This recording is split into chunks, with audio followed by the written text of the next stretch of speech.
Mohon perhatian kepada Bapak, Ibu, Saudara-saudari yang kami hormati, acara akan dimulai.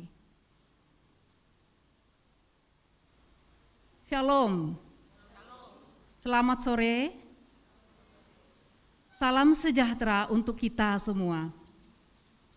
Yang terhormat pimpinan HKBP Kramat Jati, Inang Pendeta Dr. Ana C.H. Vera Pangaribuan, yang kami hormati para pendeta dan Bibelfro serta penatua HKBP Kramat Jati, dan kami ucapkan selamat datang kepada yang kami hormati para narasumber. Yang pertama, Bapak Pendeta Binsar Pakpahan PhD. Yang kedua, Ibu Sondang Tiar Tampu Bolon. Yang ketiga, Ibu Pendeta Dr. Ana C.H. Vera Pangaribuan sebagai moderator.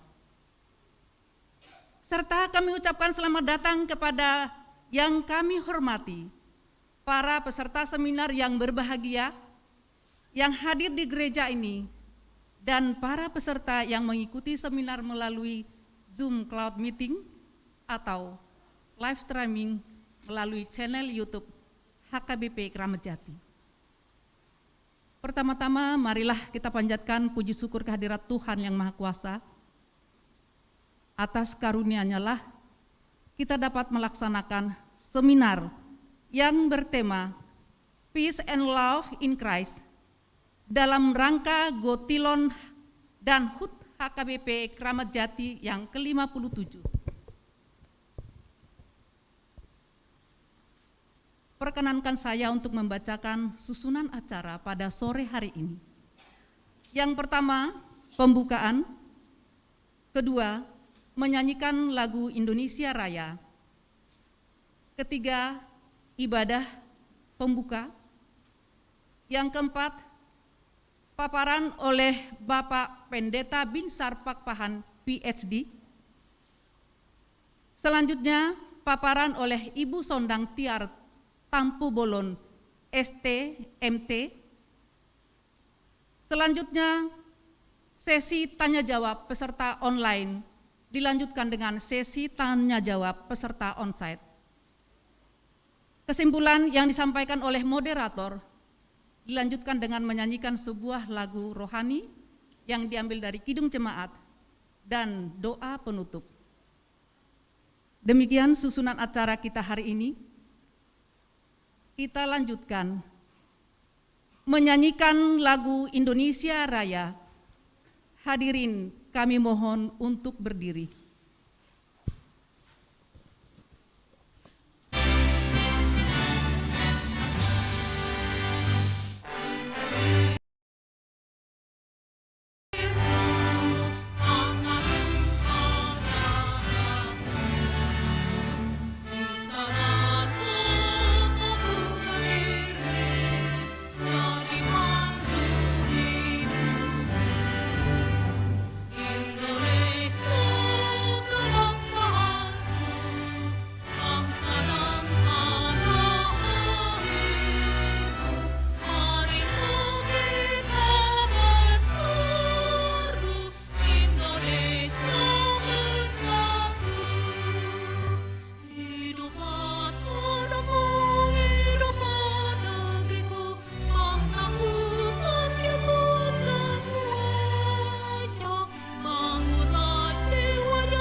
Hadirin kami mohon untuk duduk kembali.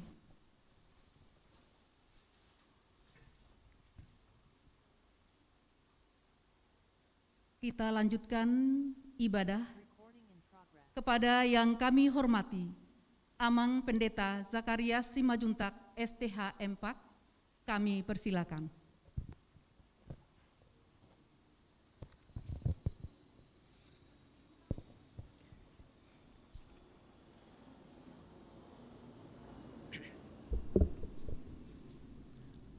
Baik, Bapak, Ibu, Saudara-saudari yang hadir pada saat ini secara on-site, demikian juga yang secara online, melalui Zoom dan juga YouTube, kita akan memulai ibadah. Kita bernyanyi dari Kidung Jemaat nomor 249 ayat 1.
Kasih karunia dari Allah Bapa dan dari anaknya Tuhan Yesus Kristus menyertaimu sekalian. Amin. Bapak, Ibu, Saudara-saudari, firman Tuhan menyapa kita dalam pembukaan seminar Peace and Love in Christ pada saat ini, tertulis dalam Ulangan 24 ayat 17 sampai 18, demikian dikatakan. Janganlah engkau memperkosa hak orang asing dan anak yatim. Juga janganlah engkau mengambil pakaian seorang janda menjadi gadai. Haruslah kau ingat bahwa engkau pun dahulu budak di Mesir dan engkau ditebus Tuhan Allahmu dari sana. Itulah sebabnya aku memerintahkan engkau melakukan hal ini. Demikian firman Tuhan. Mengasihi sesama itu adalah perintah. Itu adalah kehendak Tuhan. Sesungguhnya kasih, mengasihi, membuat hidup penuh warna dan juga penuh dengan makna. Kasih itu bagaikan perekat. Kasih itu pun bagaikan pengawet dan juga penghilang rasa tawar. Oleh karena itu, kasih tidak pernah merugikan siapapun, malah kasih itu menyembuhkan, memulihkan, dan membuat manusia selalu beruntung. Saudara-saudari, Allah adalah kasih. Maka barang siapa mengasihi Allah, sesungguhnya dia hidup di dalam kasih. Maka umat percaya kita yang ada di sini diajak pancarkanlah kasih itu melalui dirimu. Maka sebagaimana dikatakan pemerkosaan, penindasan dan bertindak semena-mena jauhlah darimu. Dan hidup rukun adalah salah satu buah dari kasih itu. Hidup rukun salah satu buah dari kasih itu. Oleh karena itu, bagaimana kita mewujudkan hidup rukun itu sebagai buah dari kasih itu, dan bagaimana wujud nyata yang harus kita lakukan sehari-hari nantinya, Bapak, Ibu, Saudara-saudari, itulah yang akan kita peroleh melalui narasumber kita yang telah dibacakan tadi, sehingga dengan demikian kita akan semakin nyata mempraktekkan hidup rukun di tengah-tengah gereja sebagai umat percaya dan juga dimanapun kita berada. Amin. Kita berdoa. Terpujilah Tuhan yang sungguh-sungguh mengasihi kami, dan Tuhan menghendaki kami pula untuk berbuat kasih kepada sesama kami, sesama umat ciptaan Tuhan, demikian juga bagi dunia ini. Oleh karena itu, biarlah itu semakin nyata melalui pemaparan para narasumber yang akan membawakan hal yang baru untuk kami praktekkan di tengah-tengah kehidupan yang nyata, khususnya di masa pandemi COVID ini. Dengan demikian, kami tetap berbahagia, bersukacita, dipenuhi dengan damai dan kasih yang dari Tuhan. Maka kami percaya segala yang kami lakukan hari ini, seminar ini, sungguh untuk kemuliaan Tuhan, karena pada akhirnya apa yang kami perbincangkan pada saat ini menjadi kenyataan di tengah-tengah kehidupan kami sehari-hari. Di dalam nama Yesus kami berdoa. Amin.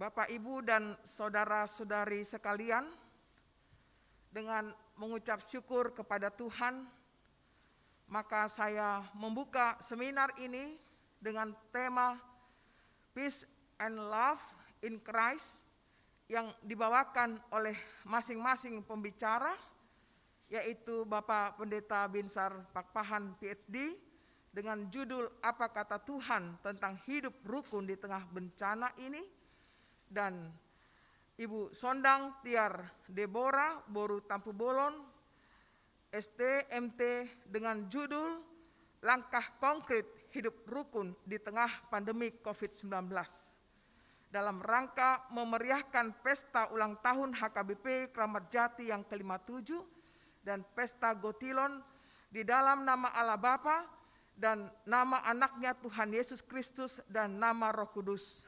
Amin. Kiranya seminar hari ini semakin menambah pengetahuan dan wawasan kita demi kemuliaan nama Tuhan.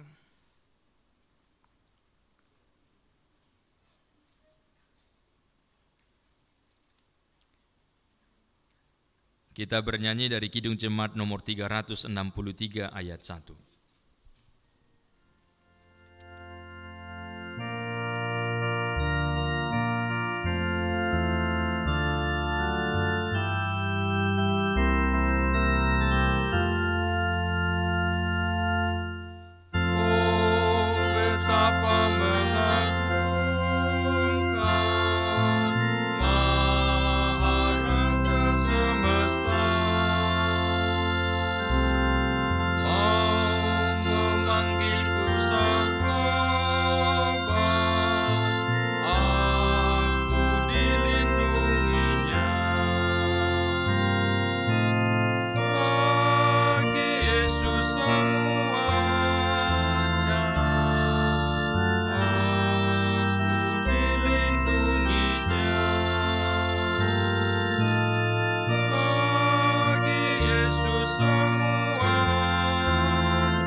Bapak, Ibu, saudara-saudari, marilah kita bersama-sama berdoa di dalam doa Bapa kami.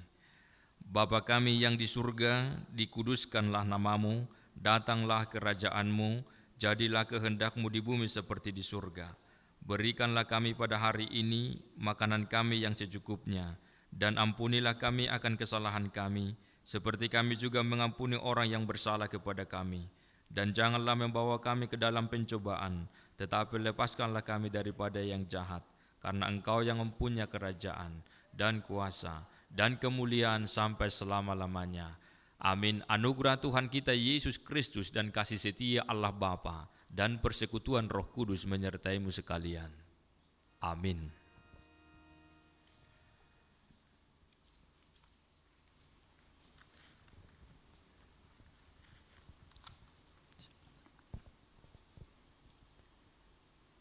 Kami ucapkan terima kasih kepada Amang Pendeta Zakarias yang sudah membawakan ibadah pada sore hari ini.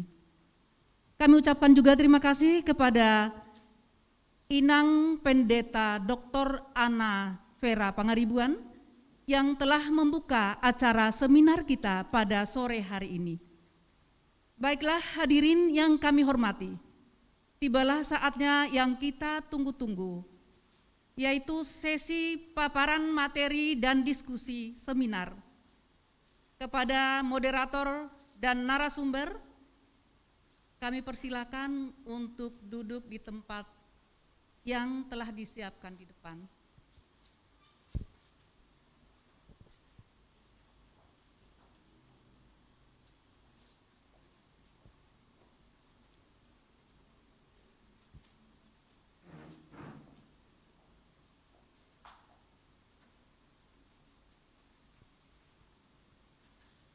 Seminar dan diskusi pada sore hari ini akan dipandu oleh moderator kita yang sangat luar biasa, yang tidak asing lagi bagi kita, yaitu Ibu Pendeta Dr. Ana C.H. Vera Pangaribuan. Beliau adalah pimpinan HKBP Kramat Jati, pernah menjadi Kepala Departemen Marturia HKBP periode 2020-2021. Saya ulangi, pernah menjadi Kepala Departemen Marturia HKBP periode 2016-2021 dan juga sebagai pimpinan HKBP di PA Raja Tarutung. Kita berikan aplaus kepada Inang Pendeta Dr. Ana C.H. Vera Pangaribuan. Kepada yang terhormat Ibu Pendeta Dr. Ana C.H. Vera Pangaribuan, kami persilakan.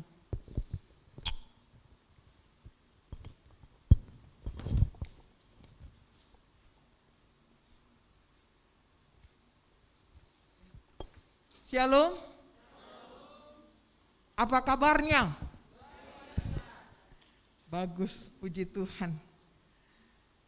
Inang Amang, kita kedatangan tamu yang terhormat, yang tidak asing lagi bagi kita, yang adalah ibu yang kita kasihi, yaitu Ibu Sondang Tiar Deborah Tampu Bolon, STMT. Beliau ini adalah anggota DPR RI dari fraksi PDIP. Dan jemaat, siapa yang tahu? HKBP Sutoyo, ya kan Ibu? Iya. Selamat datang buat Ibu yang kami kasihi. Perjalanan Ibu sungguh sangat panjang, baru datang dari luar negeri, karena dengan kegiatan hari ini beliau atur semua waktu-waktunya untuk kita. Sekali lagi kita tepuk tangan buat beliau, luar biasa ya. Kiranya perjuangannya untuk membantu masyarakat khususnya yang ada di wilayahnya terasa benar kehadiran beliau itu berguna. Nanti kalau CV-nya Ibu itu langsunglah menjelaskan kepada kita. Yang kedua, yaitu Bapak Pendeta Binsar Pakpahan PhD. Bolehkah ditampilkan Bapak itu, saya mau menyapa.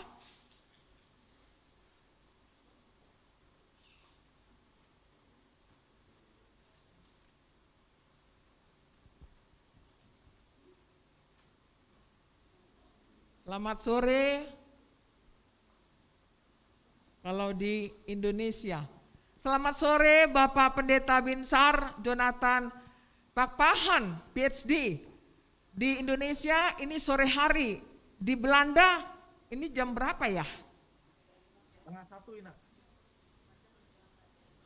Suaranya? 12. Jam 12 siang. Waduh, berarti sudah makan siang Bapak ya? Oh, mantap. Iya, kalau belum makan siang nanti jadi terganggu dong ini seminarnya ya kan. Terima kasih untuk kebersamaan kita ya, dengan kita bersama dengan Ibu Sondang sudah hadir sini Pak. Marilah kita berbagi pengalaman, pengetahuan yang luar biasa untuk jemaat khususnya HKBP Keramat Jati, dan umumnya ini sudah tersebar ke Indonesia ini. Saya nggak tahu lagi menjangkau ini semuanya. Karena kata panitia, sudahlah share aja ke seluruh Indonesia. Ini saya kira ada ini, banyak nih kalau saya lihat dari Zoom juga, nanti kalau lebih kapasitasnya katanya 100 akan dibuka. Ya begitu tim IT. Ya terima kasih. Nah, saya juga akan memperkenalkan Bapak Pendeta Binsar Pakpahan PhD. Beliau ini luar biasa. CV-nya banyak sekali. Tapi boleh ditampilkan di slide ini beberapa? Boleh? Saya minta.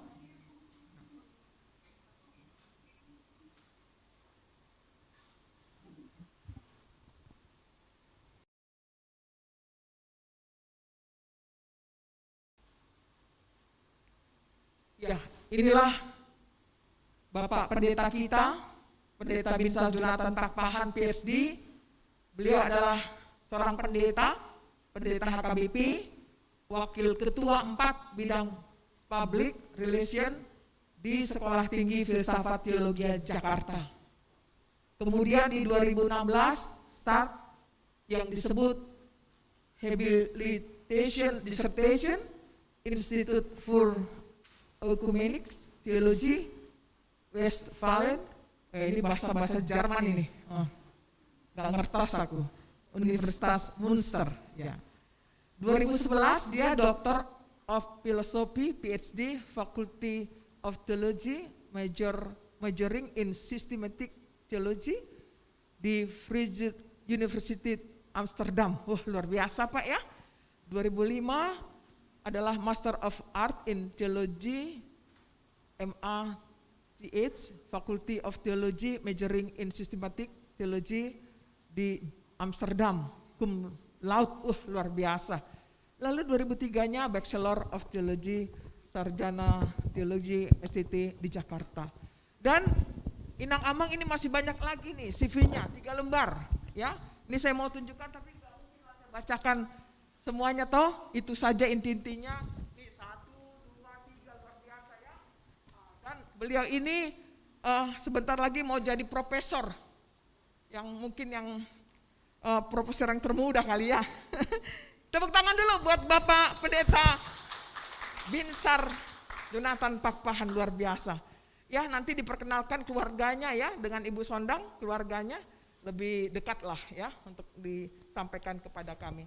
Jadi dengan ini saya akan menyampaikan waktu yang pertama kepada Amang Pendeta Binsar Pakpahan dengan judul Apa Kata Tuhan tentang hidup rukun di tengah bencana pandemi COVID-19.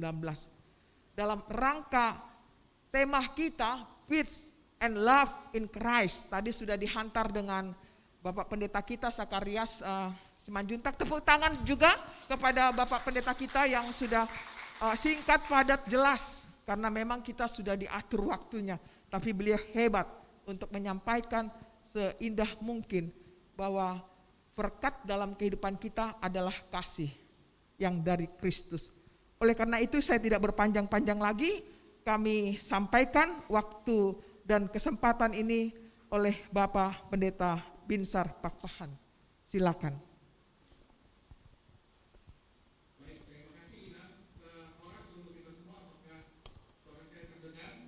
Sangat jelas. Terima kasih. Senang sekali bisa dengan Ina Amor yang ada di ruang Zoom ini.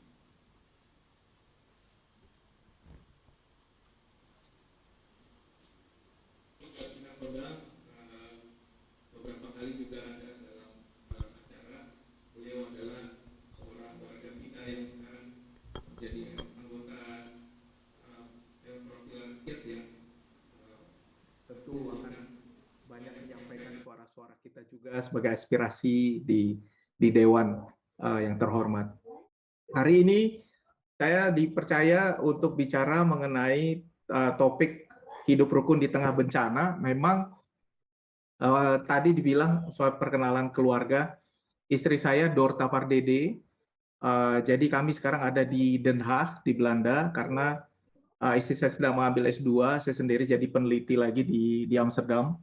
Lalu akhirnya sekeluarga ada di sini. Juga anak kami dua, satu usia 8 tahun dan satu lagi usia 10 bulan, mau 1 tahun lah kira-kira. Mama Boru Marpau dan apa namanya Inang Simato Boru Napitupulu. Jadi kami ini Boru dan Berenya Sona Malela, kira-kira begitulah. Moladong Aka hula-hula tulang, nadong di HKBP Keramat Jati Horas Madita Sude. Tu akta dong atubu mahoras ma tong mahoras hita horas ma di hita sude ruas ni HKBP Keramat Jati dohot na madohoti acara webinaron. Nah sekarang kita mau bicara tentang hidup rukun di tengah bencana. Dan kalau bicara mengenai hidup rukun di tengah bencana, tentu kita bicara juga mengenai situasi yang saat ini sedang kita hadapi tentang era digital dan pandemi COVID-19. Pandemi COVID-19 ini tentu kita tahu semua berasal dari bencana yang betul-betul dimiliki oleh seluruh dunia, bencana yang membuat seluruh dunia itu betul-betul menghadapi menghadapi hal yang sama. Memang kebetulan kemarin di Belanda ya, Inang Sondang,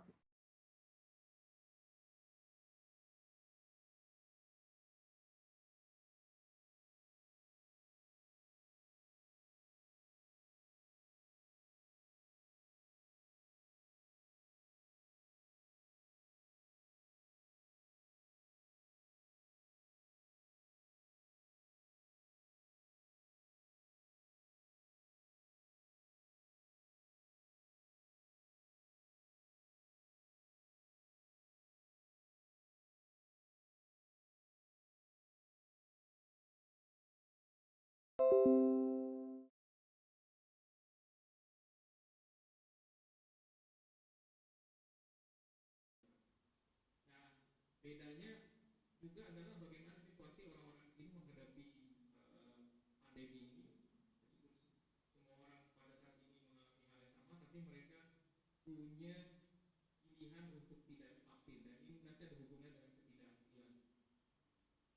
Dan yang juga menarik adalah pada saat ini semakin banyak orang yang makin kaya. Ini nama harus tahu bahwa perusahaan-perusahaan berbasis online misalnya itu kemudian menjadi orang-orang yang cukup bisnisnya mengembangkan cepat.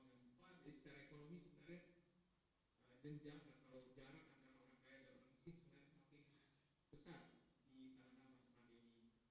Kebetulan kami juga kemarin baru bicara dengan teman-teman dari dunia akademisi di Eropa ini, bicara tentang bagaimana ada ketidakadilan dan lain sebagainya, karena negara-negara di Eropa ini kebanyakan isunya adalah orang nggak mau divaksin, sementara kita mau divaksin dan vaksinnya nggak ada.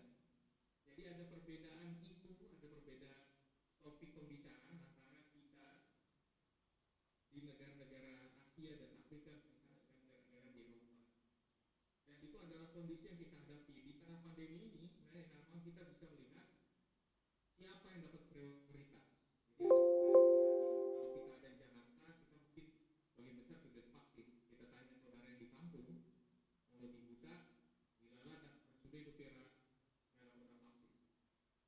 Sampai nggak sudah kita lupa mau divaksin. Jadi ini juga adalah salah satu topik yang harus kita lihat. Tetapi saya mau mulai juga dengan satu joke ya, tentang manusia dan bencana. Saya nggak tahu apakah Ina Amang sering nonton film Korea. Saya harus nonton film Korea nih Nama, karena kalau mau ngomong sama anak remaja sekarang harus ngomong dari film Korea. Kalau kita nggak ngomong dari film Korea kayaknya kurang nyambung gitu. Jadi di film Korea ini belakangan ini yang saya tonton ada beberapa, tapi tema-tema film tentang zombie itu banyak ya. Jadi salah satu film saya tonton tahun lalu, Train to Busan, pada saat ini yang terkenal ada Kingdom. Ini tentang zombie. Zombie ini entah kenapa cocok sekali dengan situasi yang kita hadapi pada saat ini, yaitu dunia dilanda pandemi. Kalau ini pandeminya agak serem, orang-orang jadi zombie. Kalau kita kan kena virus COVID-19. Yang terjadi adalah setiap kali ada bencana, dan ini jadi refleksi yang nanti akan saya bawakan, bahwa setiap kali ada bencana, ternyata orang-orang punya reaksi yang berbeda-beda. Ya. Reaksi manusia itu beda-beda dalam menghadapi bencana. Dalam setiap bencana, kita harapkan udah sama-sama susah, udah sama-sama menghadapi kesulitan, harusnya kita saling menolong. Ternyata nggak begitu. Jadi bencana itu membuat kita punya reaksi yang berbeda. Ada juga film baru di Netflix namanya Squid Game. Ya, siapa tahu nanti Namang nonton, saya baru menyelesaikannya juga. Jadi reaksi orang ketika menghadapi tantangan ternyata berbeda-beda dan ada tipe-tipenya. Yang pertama menurut saya adalah tipe pahlawan. Ini adalah orang-orang yang kemudian mencoba ya menolong orang, mencoba menolong yang lain. Orang-orang yang rela berkorban bagi orang lain, tetapi orang-orang seperti ini biasanya berakhir susah juga. Jadi orang-orang seperti ini akhirnya susah. Dalam film ini kebanyakan mati. Pahlawan itu biasanya mati. Makanya nggak banyak yang mau jadi pahlawan. Tapi tipe-tipe ini biasanya akan mengorbankan segala sesuatu supaya orang lain bisa selamat. Tipe kedua adalah tipe orang yang tadinya nggak mau nolong orang lain, tapi karena terinspirasi oleh tipe pahlawan tadi, akhirnya dia mau menolong orang. Jadi ini yang tadinya kelihatannya bukan siapa-siapa, kemudian akhirnya malah jadi pahlawan. Karena dia terinspirasi. Ada lagi, nah ini tipe yang kurang ajar. Ini adalah tipe yang selalu mencari keuntungan di tengah-tengah kesulitan. Tipe yang selalu menjerumuskan orang lain supaya dirinya selamat. Tipe yang selalu ingin mengambil keuntungan di tengah-tengah tangis dan darah orang lain. Ini selalu ada di tengah tipe bencana. Selalu ada tipe seperti ini. Lalu ada juga tipe terakhir, adalah tipe orang-orang yang mengasihi. Jadi ini kalau dalam film zombie, dia mengasihi orang-orang yang terkena gigitan jadi zombie, lalu dia tidak mau tidak mau membunuh zombinya. Ini saya ceritanya agak random dulu. Kenapa saya katakan seperti itu? Karena ternyata di dalam bencana itu kemudian semua tipe yang lain itu akan berefek kepada siapa yang selamat. Di tengah-tengah kesulitan kita selalu ada pahlawan, selalu ada orang yang kemudian tadinya takut lalu jadi pahlawan, selalu ada yang mengambil keuntungan. Kalau ada orang yang kemudian berbuat jahat demi melindungi keluarganya, jadi ini tipe orang yang berbuat jahat demi melindungi orang-orang yang mereka kasihi. Dan yang terakhir adalah ada orang-orang yang selamat. Nah, dengan ilustrasi ini, saya membawa kita kepada 3 masalah teologis. Ini adalah masalah teologis yang dibicarakan di berbagai belahan dunia, bagaimana sih kita bisa hidup rukun. Masalah yang pertama yang membawa kita pada pandemi ini adalah ketamakan. Ini adalah masalah teologis. Tamak, rakus, mokus. Pada saat ini PGI, Persatuan Gereja-Gereja di Indonesia, juga sedang banyak bicara mengenai semangat keugaharian, prinsip kehidupan di mana kita akan bicara mengenai kehidupan kebutuhan kita sehari-hari. Kalau kita pikir-pikir, kenapa ada SARS? Nah, kenapa ada SARS? Kenapa ada COVID? Itu karena perpindahan dari virus interspesies, ya, dari satu spesies binatang, ada yang katanya dari kelelawar sampai ke manusia. Ada yang bilang karena kita makan kelelawar. Kenapa kita harus makan kelelawar? Ternyata memang kita dipenuhi, manusia ini pengennya punya kebahagiaan, dan kebahagiaannya itu diukur sepertinya berdasarkan materi.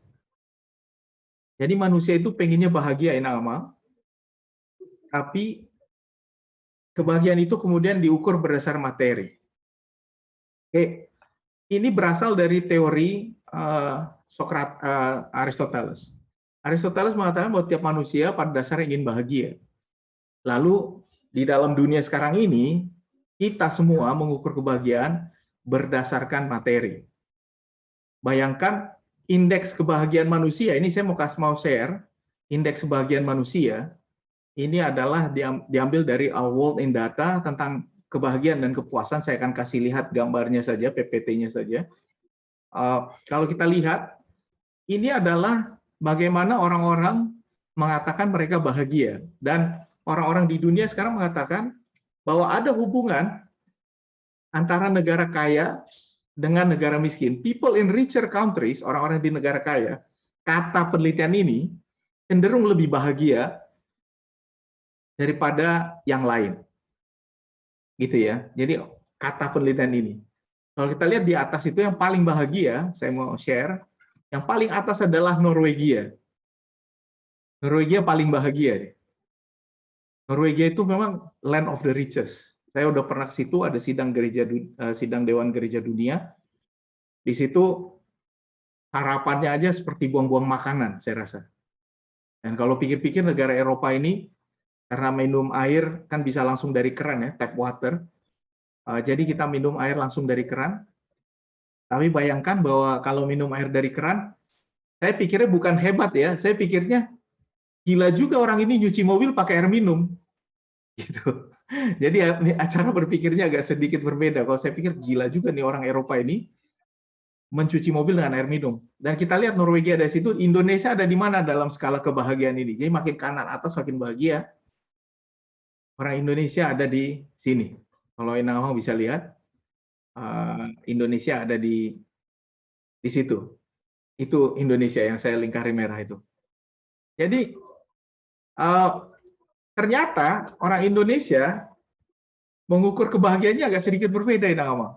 Nah ini saya mau katakan bahwa tidak boleh kita mengukur kebahagiaan itu hanya dari satu ukuran. Orang Indonesia itu ternyata mengukur kebahagiaannya kalau berdasarkan Badan Statistik Indonesia, Badan Pusat Statistik, ternyata kebahagiaan orang Indonesia itu diukur dari hal yang berbeda, dimensi kepuasan hidup. Ini data statistik tahun 2017, 5 faktor utama kebahagiaan orang Indonesia, ternyata yang pertama adalah harmoni keluarga. Jadi lucu juga ya, orang Indonesia itu mengukur kebahagiaannya, kayak mana kau pikir kau bahagia? Satu, harmoni keluarga yang harmoni. Kedua, kondisi keamanan. Ketiga, keadaan lingkungan. Keempat, tujuan diri dan penerimaan diri. Jadi 5 faktor ini mengatakan bahwa inilah cara kita menilai bahwa kita sedang bahagia. 5 faktor ini. Nah, jadi agak beda dengan hitungan yang tadi. Yang pertama saya kasih lihat, ini hitungannya murni mengatakan ekonomi. Ini hitungannya murni mengatakan ekonomi. Sementara orang Indonesia di awalnya mengatakan keluarga. Berdasarkan hitungan tersebut, siapakah orang yang berbahagia di Indonesia? Ini adalah 7 provinsi terbahagia di tahun 2017. Berdasarkan indeks tadi. Maluku Utara, Maluku, Sulawesi, dan lain sebagainya. Ini 7 provinsi terbahagia. Kita ada di mana? Kan gitu. Orang Sumatera Utara ini ada di mana? Ini kita. Kalau ukuran kebahagiaannya adalah keharmonisan keluarga, sekali saya ingatkan, ukuran nomor 1 di atas ini adalah keharmonisan keluarga. Sumatera Utara ada di mana? Kalau kita lihat nih agak kecil-kecil, Papua itu paling tidak bahagia. Menurut standar ini ya, menurut standar ini. Indonesia Tengah 70,69, Sumatera Utara ada di mana? Sesudah Papua. Jadi ternyata kita nggak bahagia, tapi kebahagiaan kita bukan dari uang. Kebahagiaan kita ukurannya adalah harmoni keluarga. Bisa juga kita katakan dari hasil penelitian ini, mungkin orang di Sumatera Utara banyak merasa keluarganya kurang harmonis. sehingga dia merasa tidak bahagia. Jadi, dari hasil penelitian ini, ketika kita punya fokus yang salah dalam mengejar kebahagiaan, ternyata salah fokus kita. Karena ketika kita berada pada ketamakan, ketika kita ingin lagi dan lagi, dunia ini sebenarnya tidak cukup, Inang.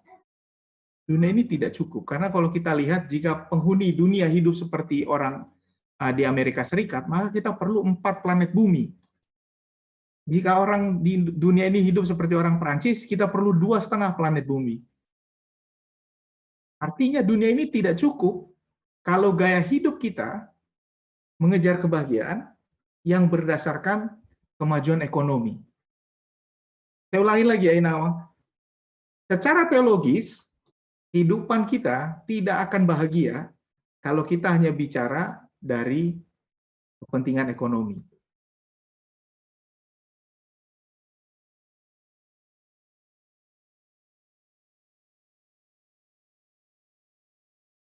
Tapi sebagai orang yang belajar filsafat, banyak juga orang lupa membaca buku Adam Smith sebagai dasar dari ekonomi kapitalis pada saat ini, bahwa Adam Smith sebagai bapak ekonomi mengatakan sebenarnya ekonomi pasar bebas bisa terlaksana kalau ada tangan ketiga pasar, dan tangan ketiga pasar ini harusnya dilandasi oleh moral yang baik. Jadi harus ada penguatan moralitas kita, dan ini bisa kita peroleh dari lembaga-lembaga yang mengajarkan kita soal agama. Dan disinilah tugas gereja, makanya ini Inama menjadi tantangan teologis. Tamak, mokus, rakus. Itu yang sekarang jadi masalah kita. Apa sih tamak itu? Tamak itu misalnya ngaku miskin supaya dapat beras tambahan, tapi rumahnya gedung. Itu tamak. Siapa yang bisa ngomong ini? Pemerintah cuma bisa menghimbau aja. Tapi siapa yang ngajarin ini? Tamak itu berarti ngambil keuntungan di tengah kepahitan. Itu tamak. Tamak itu berarti mengambil makanan lebih dari kebutuhan. Itu tamak. Dan tamak itu berarti punya harta untuk 3 turunan, tapi terus cari supaya bisa 7 turunan. Itu tamak.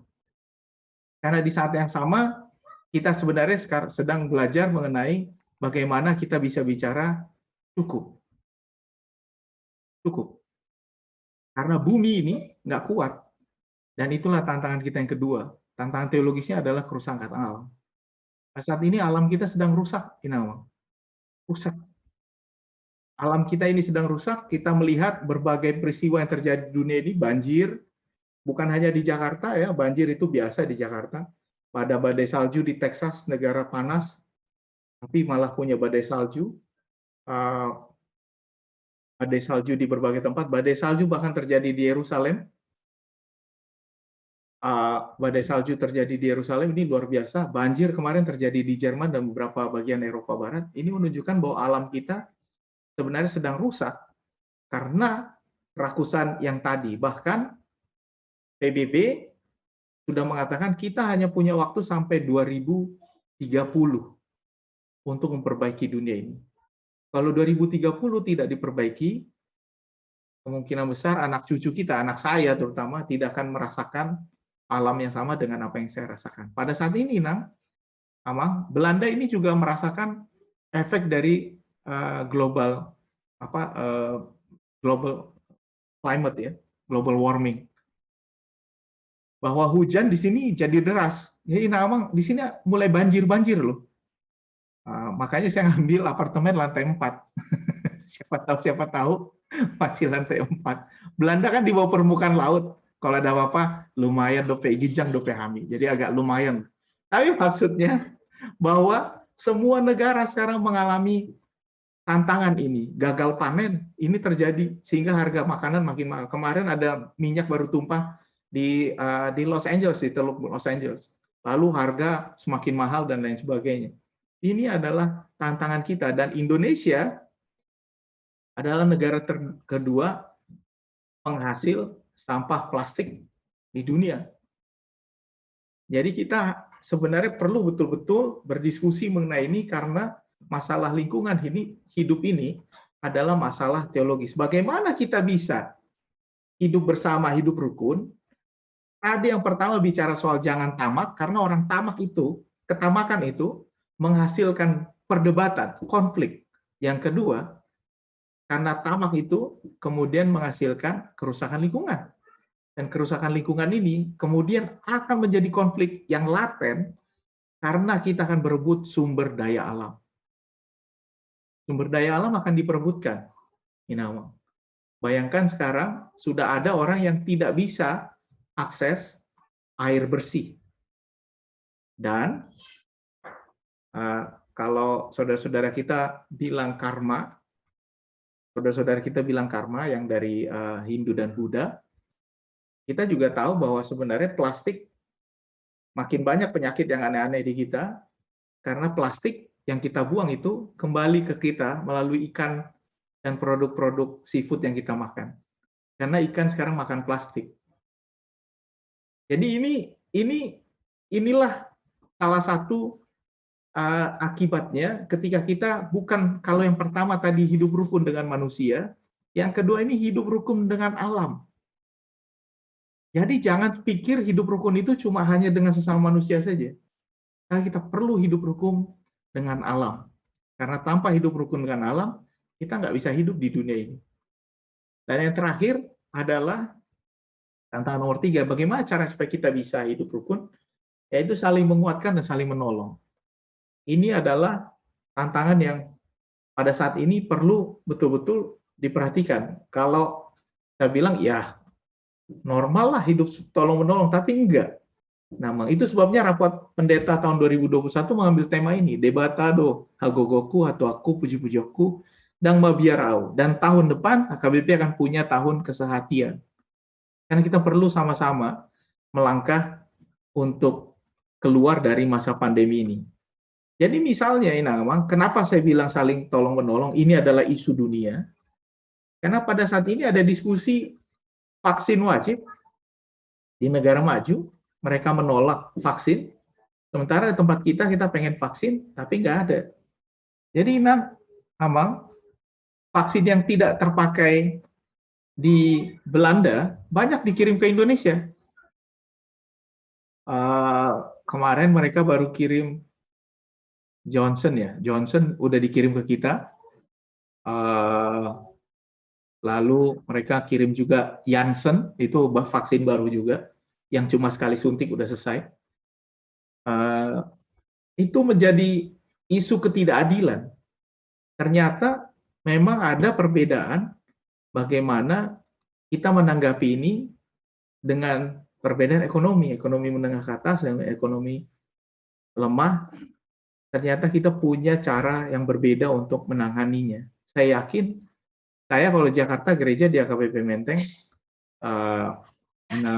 Sondang di HKBP Petojo tadi ya, Petojo, dan Amang Inang yang ada di HKBP Kramat Jati, pasti punya tantangan yang berbeda.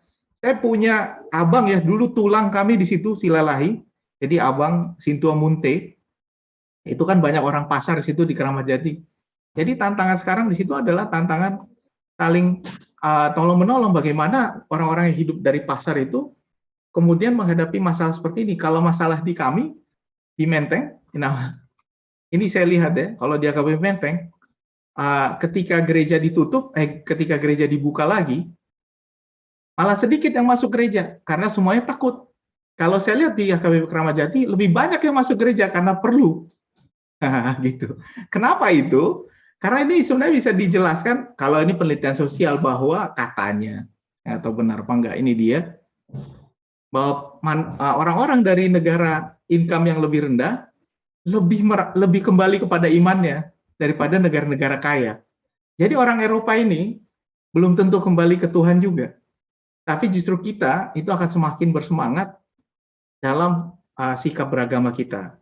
Nah, karena itu apa yang bisa sebagai penutup, apa tugas dan panggilan kita, dan ini mungkin nanti yang bisa kita diskusikan sama-sama. Apa sih respons kita? Yang pertama, bahwa ketamakan itu bisa dihindari kalau kita tahu yang kita cari yang utama bukanlah dunia ini, tetapi kerajaan Allah. Nah, ini saya rasa penting sekali untuk diingatkan kembali ke orang-orang bahwa yang kita cari adalah kerajaan Allah. Kalau kita nyari kerajaan Allah, kita nggak akan jadi tamak. Berikanlah kepada kami makanan kami yang secukupnya. Itu doa kita. Tetapi kelakuan saya nggak tahu. Yang kedua, tantangannya adalah menjaga alam yang diciptakan oleh Allah. Karena Tuhan Allah mengambil manusia untuk mengusahakan dan memelihara. Kita sebenarnya punya tugas untuk memelihara. Planet ini bukan punya kita, ini punya Tuhan. Tuhan yang punya kuasa di planet ini. Kita hanya dipercaya untuk memeliharanya. Jangan sampai kita mengeksploitasi alam yang Tuhan ciptakan ini. Dan yang ketiga adalah, ini tugas ketiga, tulisannya masih salah, adalah menjaga bertolong-tolongan menanggung beban. Dan ini bisa kita lakukan, saya senang sekali ketika gereja-gereja mulai aktif ya di dalam program vaksinasi seperti gereja Keramat Jati, saya rasa juga melakukan, HKBP Menteng, beberapa gereja KBP di daerah-daerah melakukan program vaksinasi, bukan hanya bagi warganya, tapi bagi orang-orang yang ada di sekitar itu. Dan itu adalah bagaimana gereja bisa menjadi berkat bertolong-tolongan. Kalau kita tidak tamak, kalau kita bisa menjaga alam, dan terakhir, kalau kita bisa saling menolong, saya rasa kita akan bisa hidup rukun, dan itu adalah dasar teologis kenapa kita harus hidup rukun. Sampai di sini saya menutup presentasi saya. Terima kasih dan Tuhan berkati.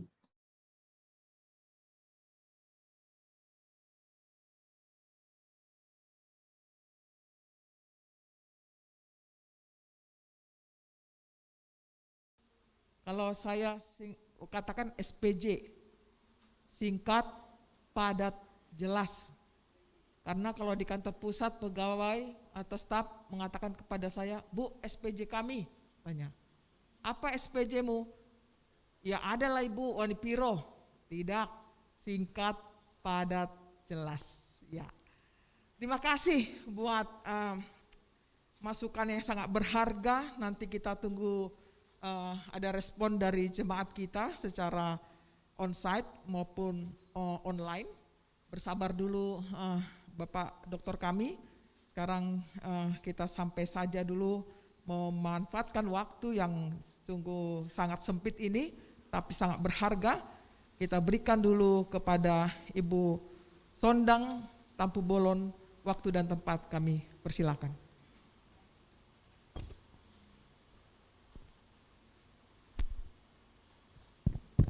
Iya, saya izin berdiri ya.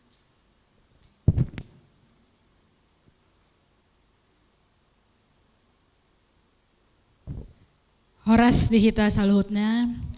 Shalom, salam damai sejahtera untuk kita semua. Yang kami hormati dan kami kasihi Inang Pendeta Dr. Ana Pangaribuan selaku Pendeta Resort HKBP Keramat Jati. Dan yang kami hormati seluruh Amang Inang Pendeta fungsional, ada Amang Pendeta Zakaria Simanjuntak STH, Inang Pendeta Erna Hasugian STH, Inang Pendeta Lilis Boru Tambunan STH. Ini luar biasa. Ternyata satu resort yang luar biasa besar ini sekarang didominasi oleh inang-inang pendeta yang luar biasa. Tepuk tangan dulu. Ya, saya senang sekali kalau bicara mengenai perempuan gitu ya, karena sejatinya memang perempuan itu luar biasa unik, dan sekarang yang hadir di sini juga ini sepertinya juga dominasinya adalah perempuan. Jadi mudah-mudahan di tengah-tengah situasi pandemi COVID-19 ini kita sebagai perempuan pun bisa melakukan banyak hal, terutama untuk bisa keluar dari situasi situasi COVID-19. Dan yang saya hormati narasumber hari ini Amang Pendeta Dr. Binsar J. Pakpahan. Luar biasa, ini saya sebenarnya setelah mendengar paparan beliau, saya jadi nggak berani ngomong gitu ya, karena luar biasa. Ini kalau pemilihan profesornya seperti Indonesian Idol dan saya jurinya, mungkin saya langsung sih yes gitu. Luar biasa begitu, luar biasa. Semoga Amang Pendeta di sana di Belanda bisa memberikan insight-insight seperti ini kepada kita warga negara Indonesia bagaimana sharing habit life, kemudian pengalaman-pengalaman hidup, karena di negara-negara maju apa yang bisa kita ambil positifnya itu bisa diaplikasikan di Indonesia, terutama bagaimana untuk kemajuan gereja HKBP, khususnya di HKBP Keramat Jati bisa lebih modern. Dan juga yang saya hormati para Parhalado, Ketua Dewan Koinonia, ada Sintua Simangunsong, Simangunsong, Diakonia Sintua D. Simangunsong, Ketua Dewan Marturia Sintua Resdi Boru Siregar, betul ya? Dan Inang Ketua SPH Nyonya Sintua W. Ninggolan Boru Manulang. Luar biasa. Kalau bicara mengenai manusia, sejatinya sebetulnya kalau bicara tentang rukun, manusia itu diciptakan Tuhan adalah sebagai makhluk sosial. Jadi saya kalau ingat ketika saya dulu pergi merantau gitu ke kuliah di Bandung, kebetulan saya ini alumni dari Institut Teknologi Bandung di ITB Bandung, jurusan Teknik Fisika. Pertama kali saya cari teman saya dulu yang bisa support saya supaya saya survive selama kuliah, benar ya. Dan saya yakin ketika Amang Inang mungkin di sini yang pertama kali merantau ke Jakarta, pertama kali pasti pesan dari orang tua, cari dongan sahuta, dongan samarga dan lain sebagainya. Karena memang betul manusia ini adalah makhluk sosial. Jadi tidak bisa hidup tanpa orang lain. Betul ya. Jadi tidak bisa hidup tanpa orang lain, kemudian butuh bantuan orang lain, sehingga ya ketika kita dimanapun ditempatkan, tentu saja kita membutuhkan orang lain. Nah, yang berikutnya adalah kita sebagai makhluk, bukan makhluk, ketika kita ditempatkan dan dilahirkan sebagai warga negara Indonesia, ternyata warga negara Indonesia itu sangat terkenal sekali dengan yang namanya sifatnya ramah tamah. Kalau kita dulu ingat pelajaran SD, SMP, SMA, orang Indonesia itu adalah orang yang ramah tamah, yang dikaruniai bumi, yang kalau kata bahasa bahasa Bataknya mungkin ya, gemah ripah roh jinawi. Bukan ya, bukan bahasa Batak itu, bahasa apa namanya itu? Gemah ripah roh jinawi. Jadi memang bangsa kita dikaruniai oleh bangsa yang ramah tamah, kita sebagai makhluk sosial dan tidak bisa hidup tanpa dari bantuan dari orang lain. Nah, sejatinya ketika pandemi COVID-19 hadir dan tiba di Indonesia, saya waktu itu langsung kita, karena kebetulan kami ini di DPR, anggota DPR RI, kita langsung memetakan ini bagaimana. Nah, kalau kita lihat-lihat sebetulnya kan Maret kalau nggak salah ya, Maret, saya tanggalnya lupa, Maret 2020 Presiden mengumumkan, ya betul pasien nomor 001 adalah Ibu bla bla bla. Nah, itu sebenarnya adalah kita memprediksikan sebenarnya bukan Maret itu, sebenarnya sudah dari bulan Desember itu sebenarnya COVID sudah ada di Indonesia, tetapi ya pemerintah melakukan persiapan dalam rangka mau lockdown, social distancing dan menyiapkan segala aturan dan lain sebagainya. Tadi saya lupa perkenalan, tapi mungkin rata-rata semua di sini sudah kenal kali ya, karena saya sering ketemu. Saya Sondang Tabu Bolon, suami Marga Siahaan, dikaruniai oleh Tuhan 2 orang putra, dua-duanya laki-laki, yang satu usianya 7 tahun dan yang satu berusia saat ini 5 tahun. Pekerjaan sekarang sebagai anggota DPR RI. Sebelum menjadi anggota DPR RI, kebetulan kami adalah di korporasi yang bidang usahanya bergerak di bidang perkebunan, oil and gas, dan lain sebagainya. Cukup mungkin itu ya perkenalannya Amang Inang. Itu. Nah, jadi sebagai makhluk sosial, sebagai warga negara Indonesia, ramah tamah dan lain sebagainya, tadi saya tergelitik tuh yang disampaikan oleh Amang Pendeta. Bahagia katanya indeksnya di setiap negara berbeda-beda. Kalau saya bilang bahagia itu ya kita yang menciptakan, bukan orang lain, bukan situasi. Tergantung bagaimana suasana hati kita dan keinginan hati kita untuk mensyukuri apa yang sudah kita miliki saat ini. Karena kalau tadi yang Amang Pendeta betul katakan, tamak dan lain sebagainya itu adalah bukti bahwa kita tidak mensyukuri apa yang sudah kita miliki saat ini yang diberikan oleh Tuhan. Memang manusia sejatinya tidak akan pernah cukup ketika dia dilahirkan, itu menjadi satu apa ya, saya tidak tahu karena saya bukan seorang peneliti juga, bukan seorang akademisi juga, tetapi memang itu adalah tabiat atau sifat dasar dari manusia yang ingin selalu lebih, ingin lebih dan lebih begitu.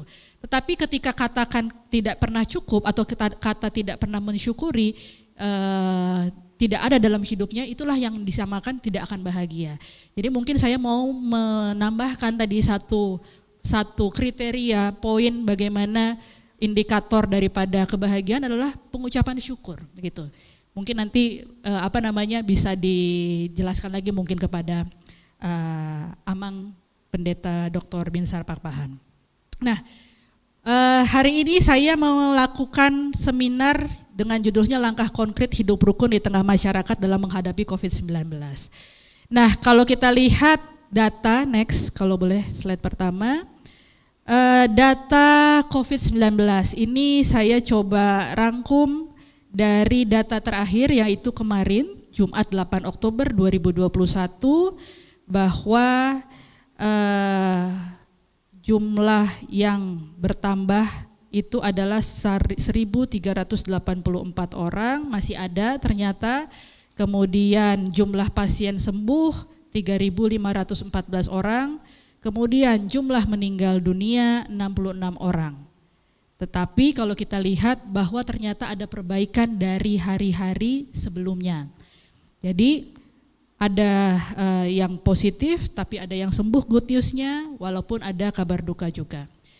Kemudian kalau dari data bahwa positif tertinggi selama pandemi itu bisa dilihat adalah pada saat kemarin kita melakukan PPKM darurat.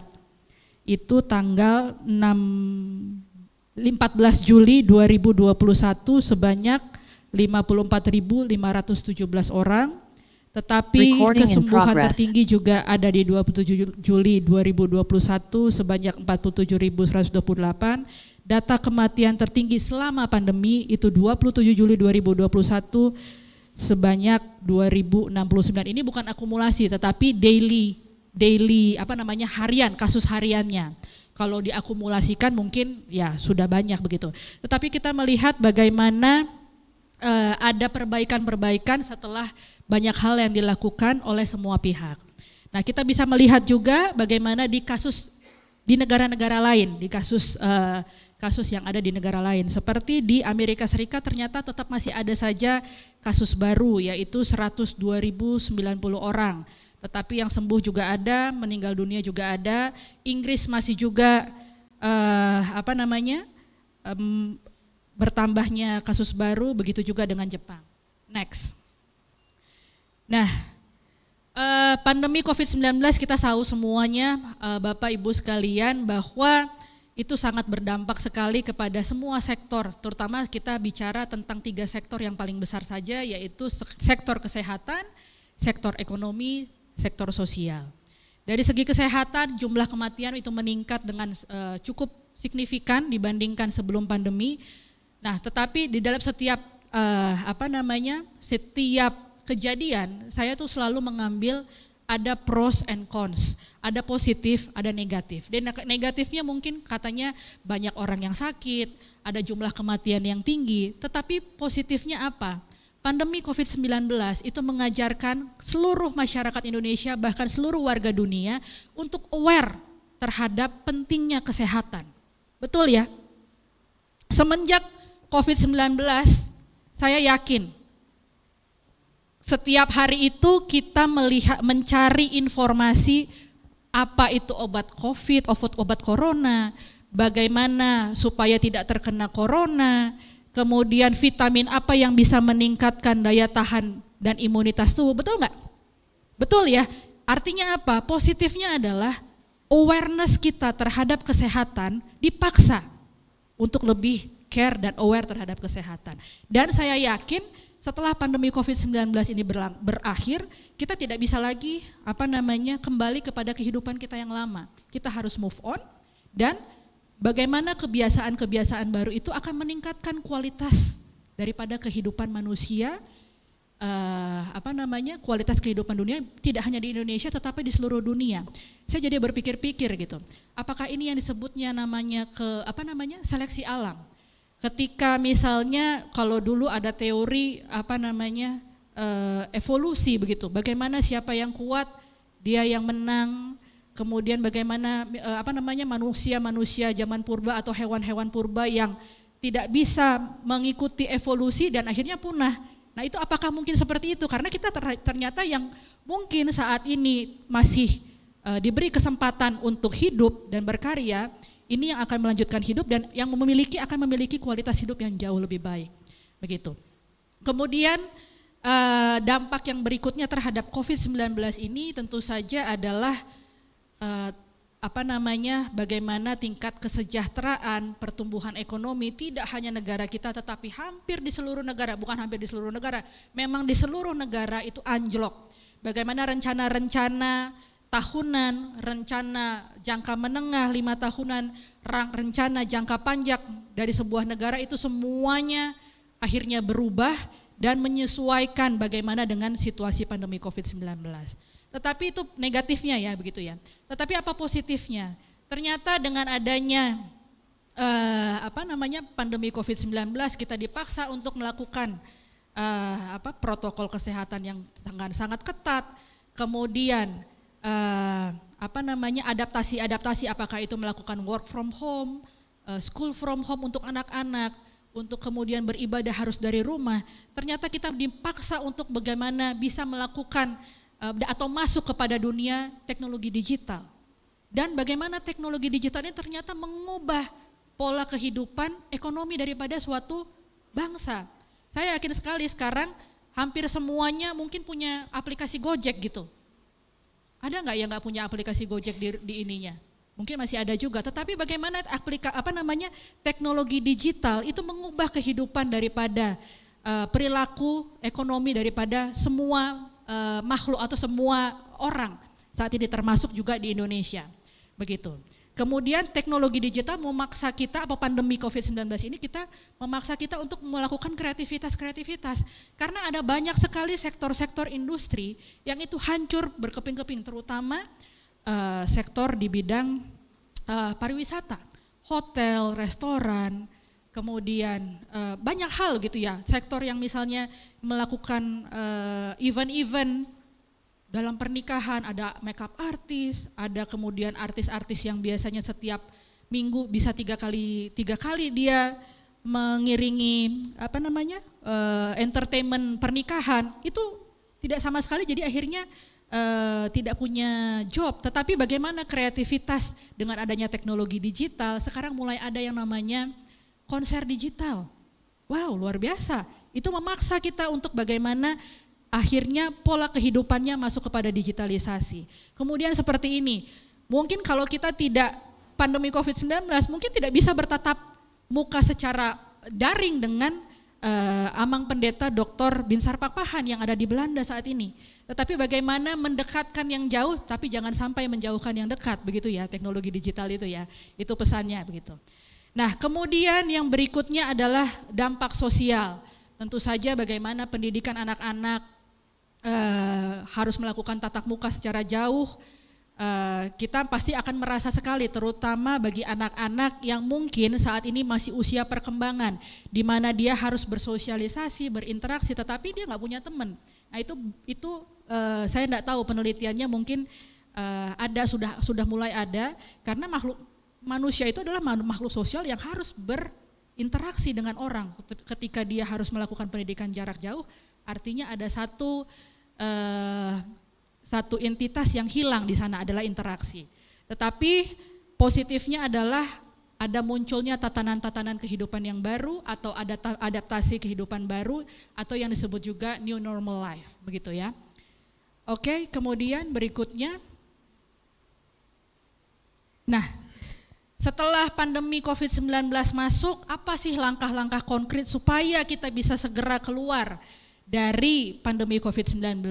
Sejatinya manusia adalah makhluk yang sangat-sangat adaptif. Mungkin kalau tidak adaptif sama nasibnya seperti makhluk makhluk purba, bukan purba ya, ini ada yang baru purba, makhluk purba seperti hewan-hewan purba, dinosaurus dan lain sebagainya. Tetapi manusia adalah sejatinya makhluk yang adaptif sekali. Langkah konkret apa yang dilakukan oleh negara, masyarakat dan gereja?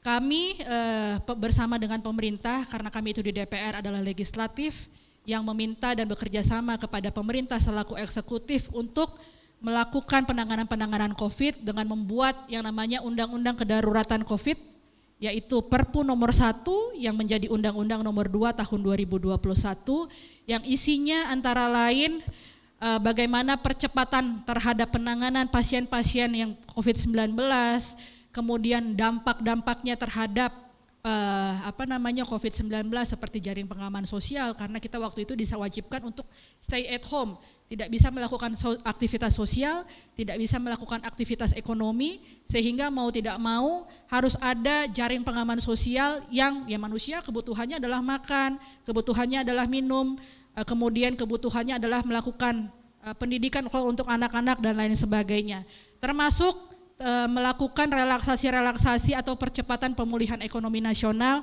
agar setelah nanti pandemi COVID-19 kita bisa rebound kembali. Kemudian tentu saja tidak bisa pemerintah dan legislatif atau DPR RI ini melakukan sendiri.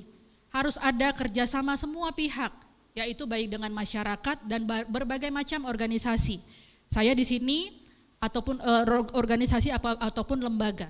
Saya dalam hal ini mengambil hanya 3 ya, pemerintah, DPR RI, masyarakat dan lembaga gereja.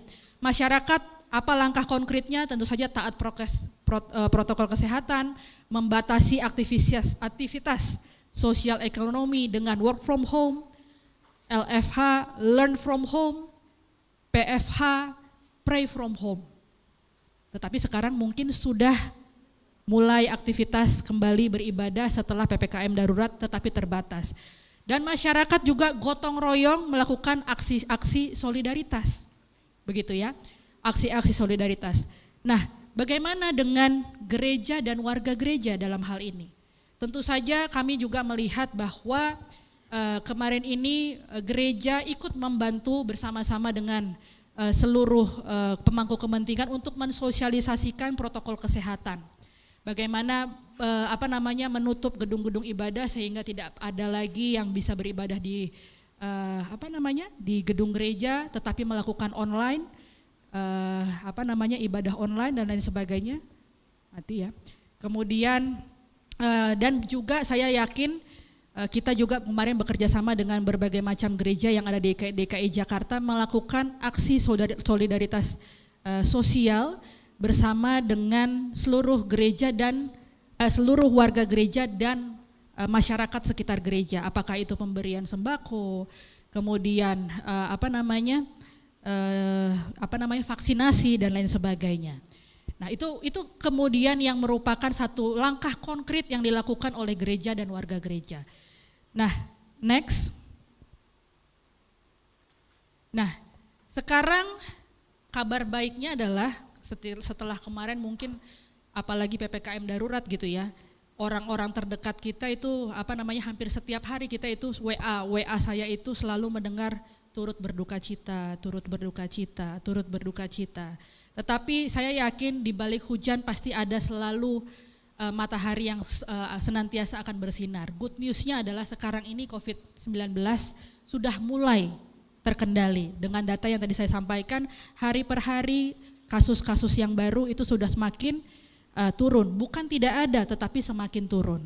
Nah, apa yang harus kita lakukan? Tetap harus protokol kesehatan. Kemudian ya gotong royong, apa yang kita bisa berikan. Kalau tadi saya berbilang mengucap syukur adalah salah satu mewujudkan kita bahagia. Mengucap syukur bisa dengan salah satunya adalah memberi, sharing is caring. Ketika kita mau bicara tentang masalah rukun, ketika kita bisa melihat keluarga atau saudara-saudara kita yang saat ini terdampak, apakah karena dari segi ekonomi dan lain sebagainya, kita memberikan apa yang kita punya, itu adalah bentuk ucapan syukur kita, gitu. Dan ini adalah menurut kami salah satu bentuk seminar yang membawa satu gereja HKBP kepada modernisasi ya. Bagaimana melakukan seminar secara online dan lain sebagainya. Nah, sharing is caring itu salah satu bentuk langkah konkret bagi gereja dan warga gereja, jemaat, untuk menciptakan masyarakat yang rukun dalam menghadapi pandemi COVID-19. Kemudian, next. Berikutnya adalah, kalau tadi Amang Pendeta bilang katanya dunia ini sedang bicara tentang kapitalisme, ekonomi. Tetapi sebelumnya, saya belum selesai, back, kembali. Ya, kembali bicara tentang ekonomi, ya memang sejatinya makhluk ciptaan Tuhan ya mau tidak mau harus sejahtera. Ketika kita sebagai makhluk Tuhan yang diciptakan Tuhan dan percaya kepada Kristus, dan seringkali kalau kita membaca dalam Alkitab bahwa Tuhan itu selalu diberkatilah engkau. Diberkati itu berbicara tentang apa? Ya berbicara tentang kesejahteraan, bicara tentang ekonomi dan lain sebagainya. Tetapi ketika kita bicara kesejahteraan dengan tak ada rasa bersyukur, disitulah muncul yang namanya ketamakan, dan muncullah di situ yang namanya hidup perselisihan, iri hati dan lain sebagainya. Nah, tadi gotong royong, pemberdayaan, ya, pemberdayaan tema tahun ini kalau nggak salah saya HKBP adalah temanya adalah tahun pemberdayaan ya, tahun pemberdayaan. Betul ya, tahun pemberdayaan. Ya, tahun pemberdayaan dan kemandirian. Peace and love, damai dan cinta kasih. Dan yang seperti disampaikan tadi saya mendengar, menyimak apa yang disampaikan oleh Pendeta Zakaria Simanjuntak, bahwa buah-buah roh itu yang menciptakan bahwa seluruh tatanan kehidupan masyarakat ini bisa menjadi rukun. Begitu, kasih dan buah-buah daripada roh. Nah, selanjutnya apa kira-kira yang gereja dan warga gereja dapat lakukan selain tadi tetap prokes, sharing is caring, kesejahteraan meningkat. Kalau bicara masalah kesejahteraan juga saya selalu ingat gitu. Kalau bicara Alkitab, bicara tentang Tuhan Yesus itu selalu mengajarkan apa ajaran-ajarannya itu bersama dengan murid-muridnya itu di atas meja makan. Gitu ya. Setiap kali kalau bicara Tuhan Yesus bicara dengan ke-12 muridnya, saya nggak tahu ya betul apa enggak ini Inang Pendeta. Setiap kali mau mengajarkan apa yang menjadi ajaran-ajarannya kepada murid Tuhan Yesus pasti membawa, ambil roti, kita duduk makan, baru kita bicara tentang apa yang mau diajarkan. Kemudian tentang kepada para pendosa, dia juga seperti misalnya Zakeus, dia undang untuk datang ke rumahnya. Itu bicara mengenai apa? Bicara mengenai ya kesejahteraan begitu kan ya. Kesejahteraan, tetapi kesejahteraan yang tetap harus bersyukur. Nah, kemudian next. Nah, apa ya kira-kira yang gereja dan warga gereja bisa lakukan? Ya, itu tadi pemberdayaan kesejahteraan. Ketika sudah mulai baik, apa selanjutnya? Saya kepengen nanti mungkin suatu saat bicara mengenai finansial begitu ya. Saya bilang gereja dan warga gereja harus siap dalam segala situasi, baik atau tidak baik situasinya. Nah, ketika bicara tentang finansial, mungkin hampir seluruh seluruh orang saat ini terdampak, dan kita harus bicara berpikir ke depan begitu. Siap-siap kalau nanti ada virus-virus selanjutnya, ada pandemi-pandemi selanjutnya, apa yang dilakukan begitu. Ya kan kira-kira seperti itu. Jangan kita sudah mengalami pandemi COVID-19, kita tidak belajar dengan situasi ini. Artinya tetap secara finansial itu harus punya yang namanya dana darurat atau tabungan. Kemudian apakah punya asuransi kesehatan dan lain sebagainya, punya yang namanya mungkin investasi supaya sewaktu-waktu ini bisa dibutuhkan, dibutuhkan dalam segala situasi, baik atau tidak baik waktunya, gereja dan warga gereja sudah siap dan memberikan jawaban, bahkan bisa memberikan jawaban bagi orang-orang baik itu di sekitar kita maupun di masyarakat umum. Nah, kemarin kami juga berdiskusi dengan Inang Pendeta dan juga kepada para halado bahwa bagaimana memberdayakan mungkin kesejahteraan, kita bersama-sama bersepakat begitu ya untuk bersepakat untuk membuat lingkungan gereja ini setidaknya bisa memiliki satu sumber yang bisa membagikan kepada masyarakat. Apakah itu misalnya itu kemarin Hidroponik. Jadi ada yang bisa dibagikan kepada baik itu warga gereja, apakah juga masyarakat di sekitar gereja ini supaya bisa menjadi berkat. Nah, jadi mudah-mudahan nanti dengan dukungan kita semua itu bisa terwujud dari hidroponik dan aquaponik ya, kalau nggak salah ya. Nah, ini contoh-contoh yang bisa nanti kita bisa lakukan sehingga benar-benar kehadiran gereja itu nyata buat warganya dan buat masyarakat sekitar. Itu saja mungkin yang bisa saya sampaikan. Next. Panitia sudah menyampaikan 5 menit lagi, nggak sampai 5 menit. Karena ini seminarnya temanya adalah Peace and Love, bagaimana menciptakan hidup rukun. Saya mengambil satu ayat Alkitab, Mazmur 133 ayat 1-3. Sungguh alangkah baiknya dan indahnya apabila saudara-saudara diam bersama dengan rukun, seperti minyak yang baik di atas kepala meleleh ke janggut, yang meleleh ke janggut Harun dan ke leher jubahnya, seperti embun gunung Hermon yang turun ke atas gunung-gunung Sion, sebab kesanalah Tuhan memerintahkan berkat kehidupan untuk selama-lamanya. Kita aminkan sama-sama firman Tuhan ini, karena memang sejatinya saya meyakini bahwa Tuhan Yesus sudah mati di kayu salib, menebus semua dosa-dosa kita, lahir ke dunia ini untuk memberkati kita dengan berkat-berkat dan memberikan kesejahteraan buat kita. Itu saja, terima kasih, Tuhan Yesus memberkati. Horas. Oh ya, baik. Silakan, mungkin ada Ibu Sintua Dr. Gigi Nani ya, yang mau menyampaikan sesuatu.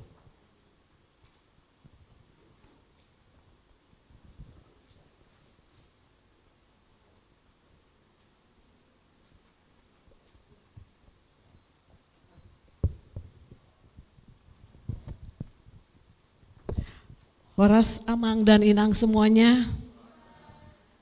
Jadi hari ini adalah hari yang begitu bahagia buat kita semua. Khususnya kemarin ya, ulang tahun HKBP yang ke-160.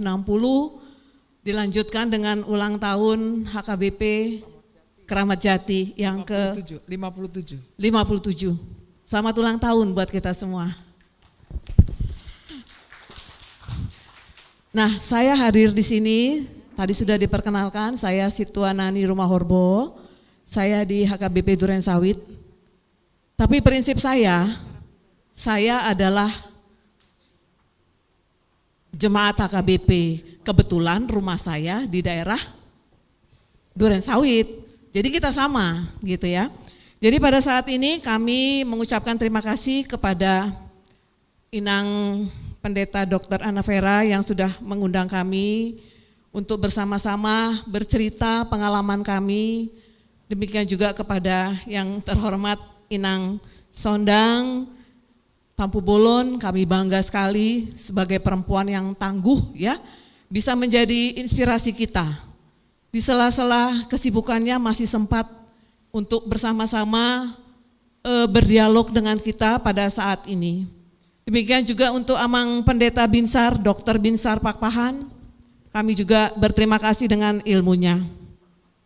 Jadi kami di sini hanya menggambarkan bahwa HKBP Keramat Jati sudah berinisiasi melalui Ibu Sondang, Jemaat HKBP Sutoyo, yang untuk bagaimana supaya yang seperti dikatakan tadi, untuk meningkatkan kesejahteraan di tengah-tengah kita. Untuk itu tadi Ibu Sondang juga sudah menggambarkan bagaimana untuk meningkatkan kesejahteraan itu dengan kita bercocok tanam dengan hidroponik. Mungkin Inang semua udah tahu ya hidroponik ya? Ya. Jadi hidroponik ini Inang nanti akan dibantu sebagai ucapan terima kasih mungkin ya kita kepada pemerintah melalui Inang Sondang akan memberikan suatu fasilitas untuk menanam hidroponik. Jadi nanti akan diberikan di sisi-sisi gereja, mungkin dilanjutkan Inang. Nah, bentuknya demikian ya Inang ya, enggak asing. Dan saya lihat di HKBP Keramat Jati ini cukup luas, sangat luas. Dan saya lihat di sini Inang juga mukanya muka-muka yang rajin nanam. Iya kan ya? Ya, benar, Jadi di benar. sela-sela kita di rumah, pernah dengar nggak Inang 4L? Lu lagi. Kita keluar, lihat suami. Kan dia kan work from home toh. Lihat ke sana anak sekolah, lu lagi. Nah dengan kita dengan adanya dengan hidroponik ini ya Inang ya, ini kita nanti akan diberikan, mudah-mudahan ya Inang Sondang ya, diberikan 6 bentuk seperti ini ya Inang ya, yang di bawah ya, yang sebelah kiri itu nanti dia punya tanaman yang banyak. Dan gereja juga nanti akan memfasilitasi, akan memberikan bibitnya. Sehingga tidak ada lagi kalimat gini, wah bibit yang diberikan oleh anggota dewan terhormat, bibitnya enggak baik. Sehingga bibit itu akan diberikan melalui gereja. Sehingga tidak ada lagi kata-kata yang tidak jadi. Nah Inang, dari satu bentuk tanaman itu kalau kita ke pasar, saya senang sekali beli di pasar itu tiga lubang itu Inang, itu satunya 5.000. Kadang-kadang berapa Inang? Kalau di sini saya nggak tahu di Keramat Jati. Kalau kita beli tanaman bentuk bentuk sawi, itu itu berapa? Enggak satu ikat. Jadi satu tanaman itu kalau di tempat saya 5.000. Nah, sama ya. Nah, bayangkan kalau Inang bisa menghasilkan begitu banyak Inang. Jadi nanti dibuat sedemikian rupa, dikelola sama Inang Ana Vera ya. Jadi dibuat siapa yang panitianya di sini yang melaksanakan, tapi ada ibu-ibu yang bertanggung jawab Inang. Karena tanaman ini sebenarnya tidak perlu tanah. Dia hanya kita ukur airnya. Kalau airnya bagus, tumbuhnya juga bagus. Demikian juga sinar matahari. Nah, Ibu Sondang juga baik sekali. Ini diberikan ke gereja, kepada ibu-ibu nanti ada 200 orang. Saya nggak tahu bagaimana cara memberikannya, nggak boleh rebutan ya Inang ya. Nanti dikasihkan juga dalam polybag Inang. Nah contohnya nanti kami akan bawa, tapi polybagnya itu Inang kita juga kasih bibit. Tapi Ibu Sondang juga pengen tahu dong hasilnya. Jadi sebulan foto Inang, jadinya udah seberapa? 2 bulan, 3 bulan, biasanya masuk 3 bulan itu tanaman hidroponik udah bisa dijual.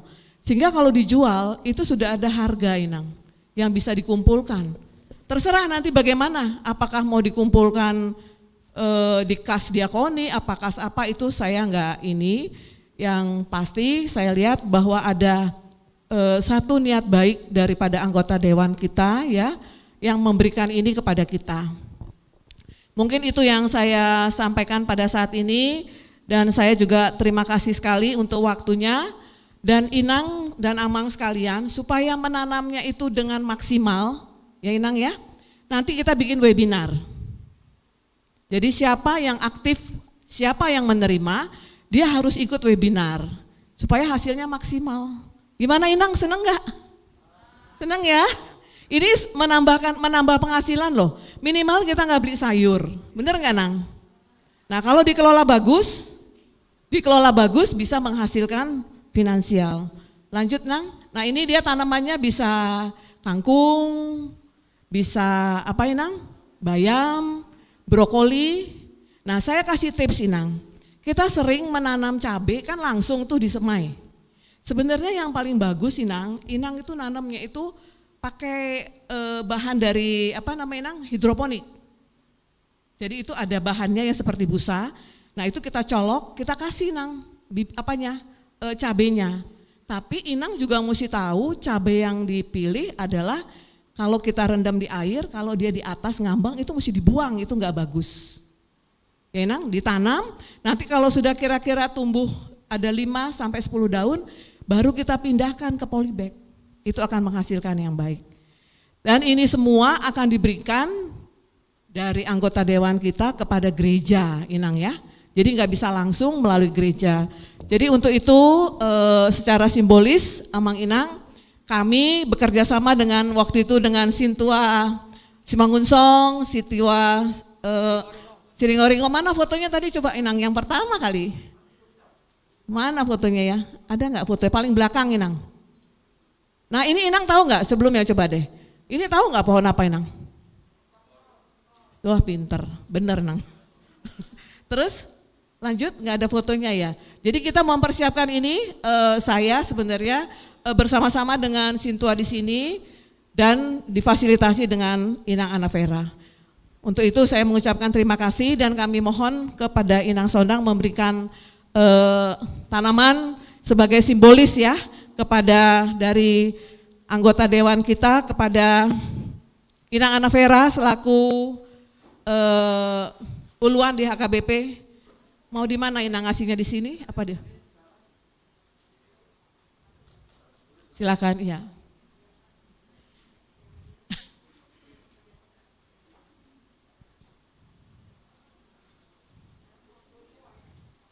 Inang, ini benar-benar ini saya ambil dari rumah saya Inang, bukan saya beli. Dan memang cukup lama ya Inang ya nanamnya. Silakan karena berat dari Inang Sondang kepada Inang Uluan. Ya.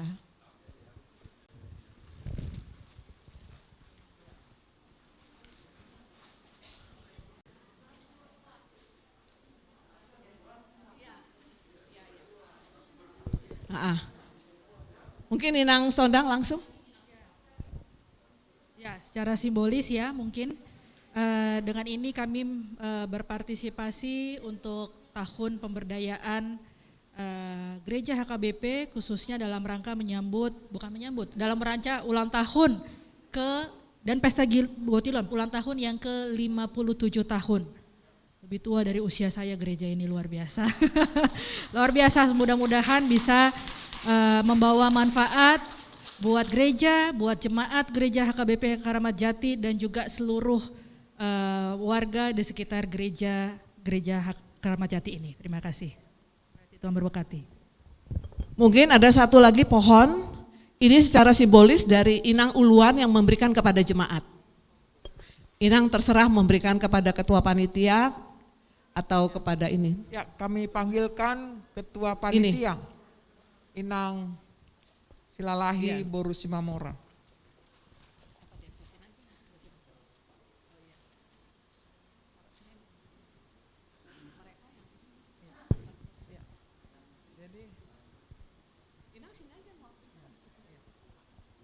Jadi Inang ketua kami, ya, sekalian, yang mewakili seluruh panitia dan di sini juga kita angkat tim ya, untuk penanaman hidroponik yang diketuai oleh Ketua Dewan Kononia. Nanti Ketua Dewan Kononia bersama dengan Ketua Dewan Diakonia, Ketua Dewan Marturia, dan MPA, mereka satu tim untuk membangun penanaman hidroponik di Gereja HKBP Keramat Jati. Kami serahkan dengan penuh sukacita dan salam hangat dari kami untuk panitia semuanya. Mungkin boleh foto di sini sama-sama? Sama. Inang di tengah.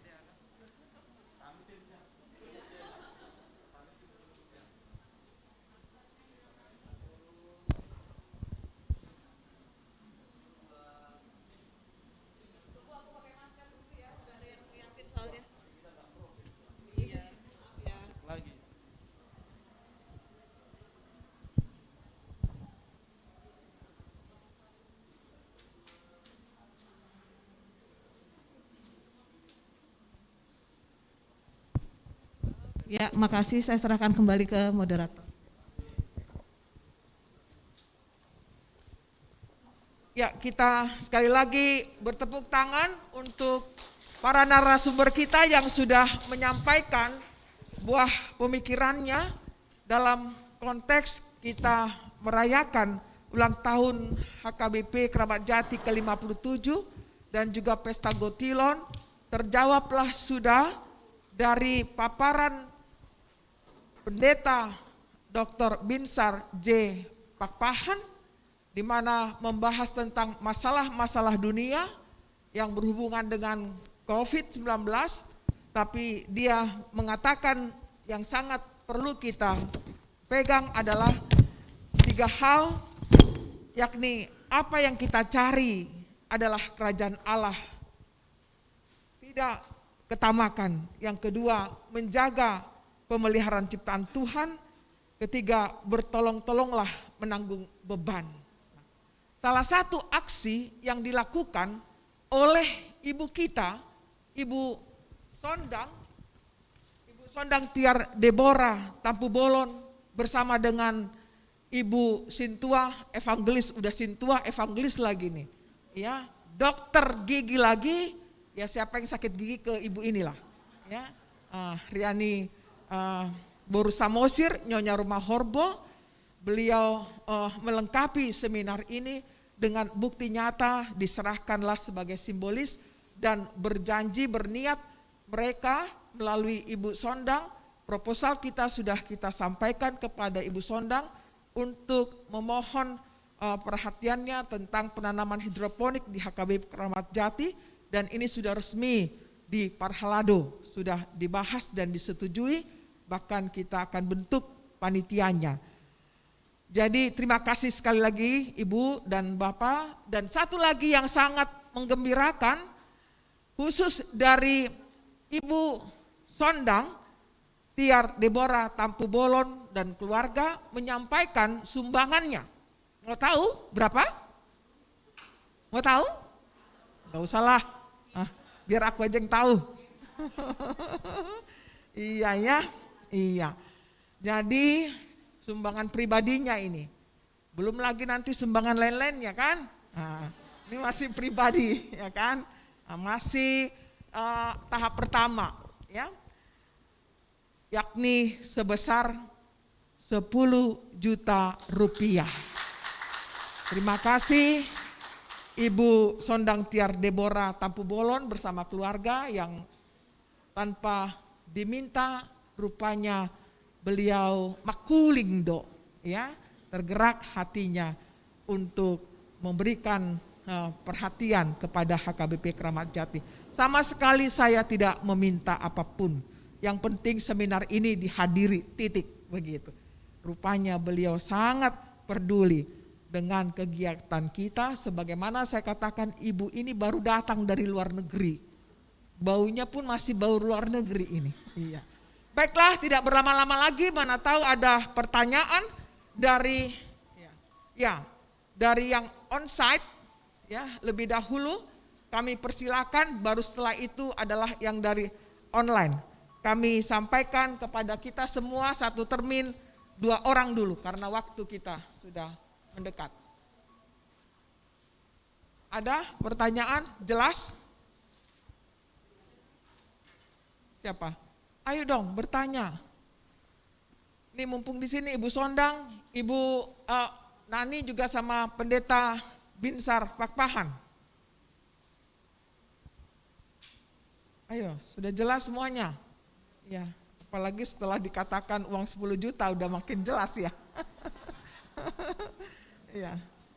Sudah jelas. Ibu Ketua Panitia, ada pertanyaan?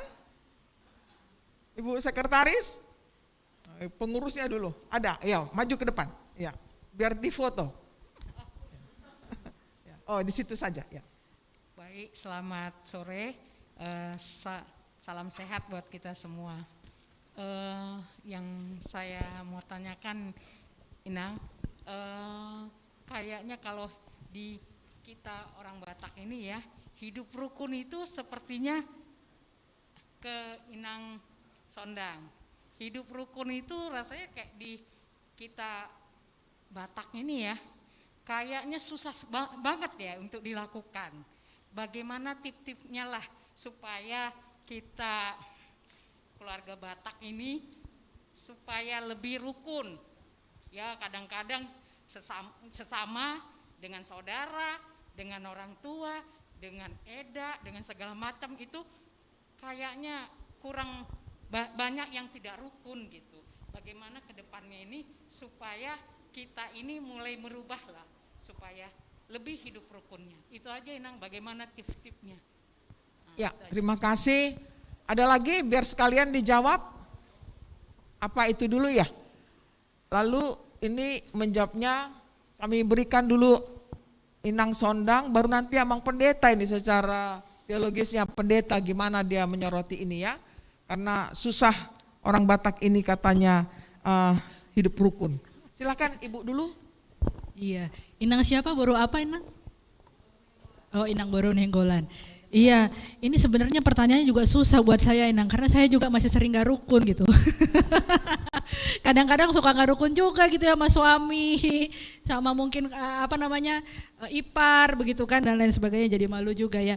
Cuman kalau kita sebagai pengikut Kristus, cuman satu sih pegangannya, kasih gitu, buah-buah roh, kasih, mengucap syukur. Karena tanpa kasih dan kita mengaplikasikan buah-buah roh itu ya mungkin gak ada yang namanya, bukan hanya dalam keluarga gak rukun, mungkin satu dunia gitu sudah tidak saling harmonis dan tidak rukun begitu. Jadi mungkin menurut saya itu kasih, buah-buah roh, dan mengucap syukur kepada Tuhan. Hanya itu saja sih kalau menurut kami tips-tipsnya bagaimana kita menciptakan harmonisasi ataupun kerukunan di dalam keluarga kita dalam terdekat. Itu saja. Mungkin yang lebih teologianya kita harus tanyakan kepada Inang Pendeta Dr. Ana dan juga Amang Pendeta Dr. Binsar Pakpahan. Ya, terima kasih Ibu. Nah jadi kami persilakan Amang Pendeta Binsar Pakpahan PhD untuk menjelaskan. Silakan. Kedengaran Pak, kedengaran.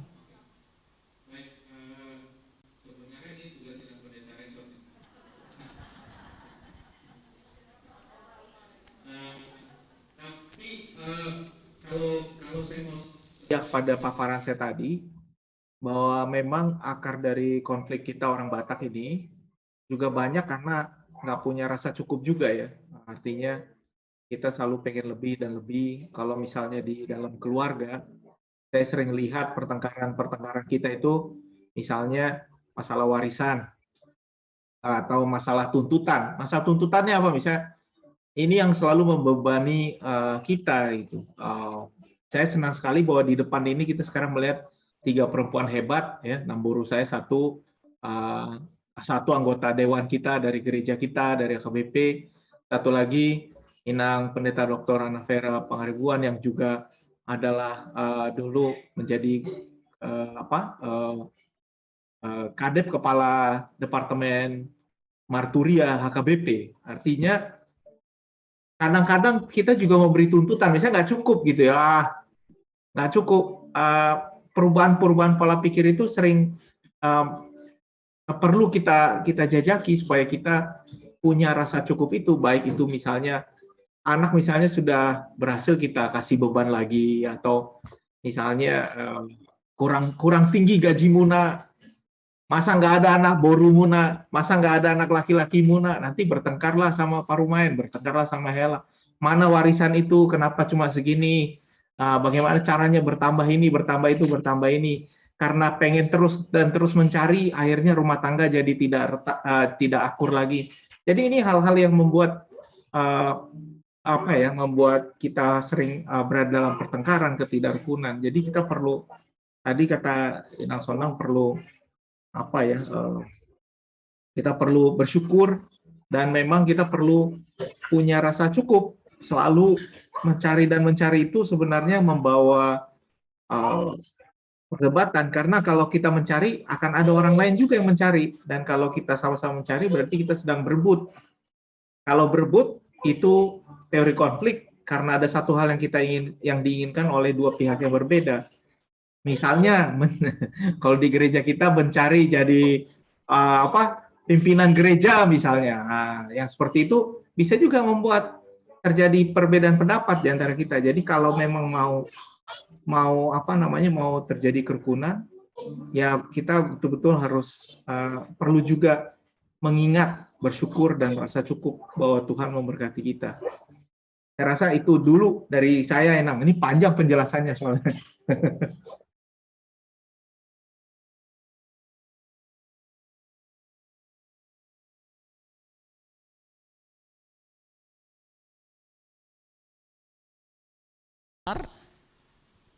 Bagaimana kita bisa hidup rukun di tengah pandemi COVID-19 ini, karena dalam konteks Batak itu sangat sulit.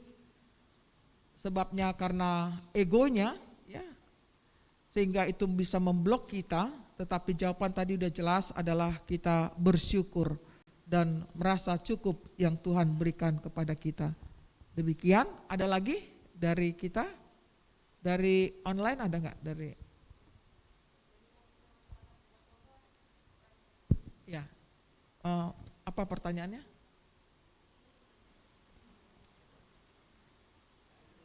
Boleh dibaca nggak? Saya kurang jelas. Ini Nita Nababan ya? Ya, pertanyaannya ini buat Ibu dan Bapak untuk Amang Pendeta Binsar. Tadi ada paparan tipe-tipe manusia dalam menghadapi pandemi. Sebagai orang Kristen, kita harus menjadi tipe apa dalam pandemi ini, dan apa yang harus kita lakukan secara nyata. Saya Gugun Primanita Nababan dari WEK Ramat Jati 1. Ya, silakan Bapak Binsar untuk memberikan respon. Ya, seperti juga, terima kasih atas pertanyaannya. Seperti juga tadi khotbah dari Pendeta Simanjuntak ya, bahwa sebenarnya kita diminta untuk mengasihi, bahwa dalam masa konflik, dalam masa masa pandemi, tantangan paling besar itu adalah bagaimana kita bisa memikirkan orang lain. Dan ternyata nggak mudah untuk memikirkan orang lain ketika kita sendiri merasa bahwa kita juga kurang. Tidak mudah untuk memikirkan bagaimana berbagi sembako dengan orang lain kalau kita sendiri merasa ya, ini merasa bukan fakta, merasa kurang. Sementara kita tahu bahwa banyak sebenarnya yang bisa kita lakukan di dalam masa pandemi ini untuk saling menolong. Dan sering sekali yang terjadi adalah orang merasa bahwa apa yang dia lakukan sendiri tidak berpengaruh kepada orang lain, sehingga dia hanya memikirkan dirinya sendiri. Padahal yang sering terjadi dalam masa pandemi misalnya adalah bagaimana kita bisa saling menguatkan, karena dengan memerhatikan orang lain, sebenarnya saya juga sedang memerhatikan diri saya. Misalnya, kalau kita memperhatikan alam, kita sebenarnya memperhatikan masa depan anak cucu kita. Kalau kita hanya memikirkan diri kita sendiri, habislah. Lihat Danau Toba, ya, sudah semakin berkurang airnya. Kalau kita hanya memikirkan cara mengambil keuntungan, kita akan lupa untuk bicara mengenai kerusakan-kerusakan yang terjadi. Kalau kita hanya bicara soal keuntungan sendiri, kita juga akan lupa memperhatikan nasib orang lain. Jadi kita betul-betul perlu, ini secara konkret, tipe apa yang diminta dari kita, tipe yang menolong orang lain. Entah itu yang pertama, tipe pahlawan, atau tipe yang kemudian bertobat dan lalu berjuang untuk menolong orang lain. Yang pasti kita tidak boleh jadi tipe yang egois. Tolonglah orang selagi kita bisa, karena kita bisa menolong dalam berbagai cara. Bukan hanya satu cara, banyak sekali cara untuk menolong orang lain yang tidak bisa kita bayangkan sebelumnya. Mari jadilah para penolong karena kita sudah merasa terberkati dari Tuhan.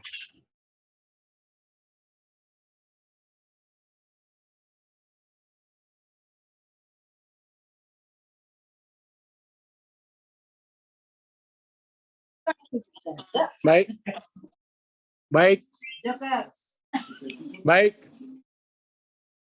Kedengaran suara saya, Bu, Mbak, Bapak? Baik, terima kasih. Salam dari Papua. Saya Edison Manurung, Ketua Umum Komite Masyarakat Danau Toba. Saya tadi telah mengikuti acara ini. Terima kasih untuk Pendeta Resot, AKBP Kramat Jati. Terima kasih juga untuk Ibu Sondang Tapu Bolon, anggota DPR. Terima kasih untuk Amang Pendeta Dr. Binsar Pakpahan, dan juga Ibu Anapera Pangaribuan. Kebetulan Ibu ini sahabatnya adik saya, Pendeta Dr. Tiapul Hutahayan. Saya tadi sudah mendengarkan penjelasan dari Amang Pendeta Binsar dan juga Ibu Pendeta Ana Pangaribuan dan juga Ibu Sondang. Betul apa yang dilakukan, bahwa kita orang Batak ini memang harus bersatu. Ya, harus bersatu melakukan perbuatan-perbuatan yang nyata yang dapat dirasakan oleh masyarakat, walau khusus HKBP.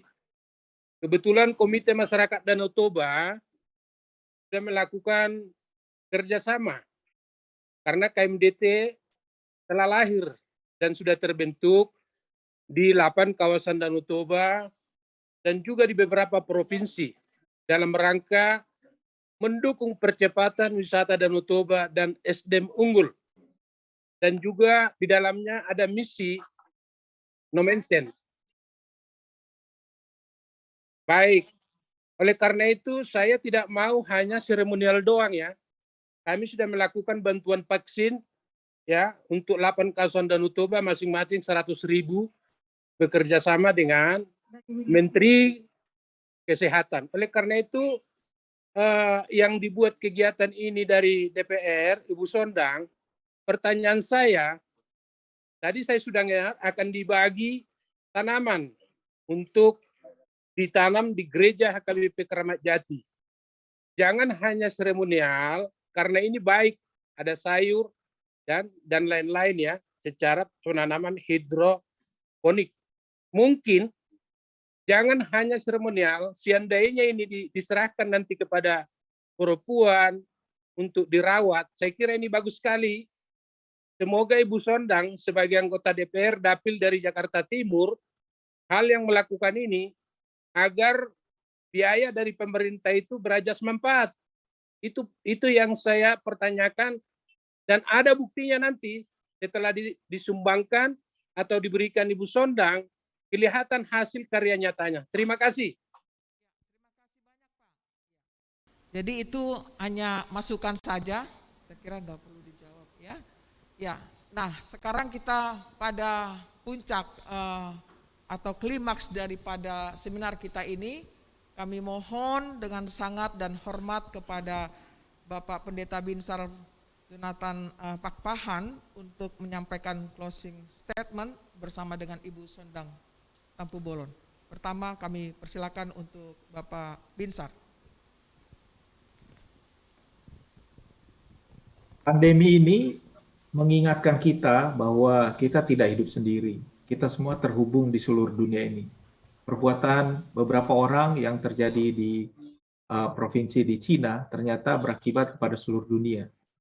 Jangan pernah berpikir bahwa kita sendiri, karena perbuatan-perbuatan yang didasarkan kepada rasa tamak bisa berakibat kepada warga lain di dunia ini.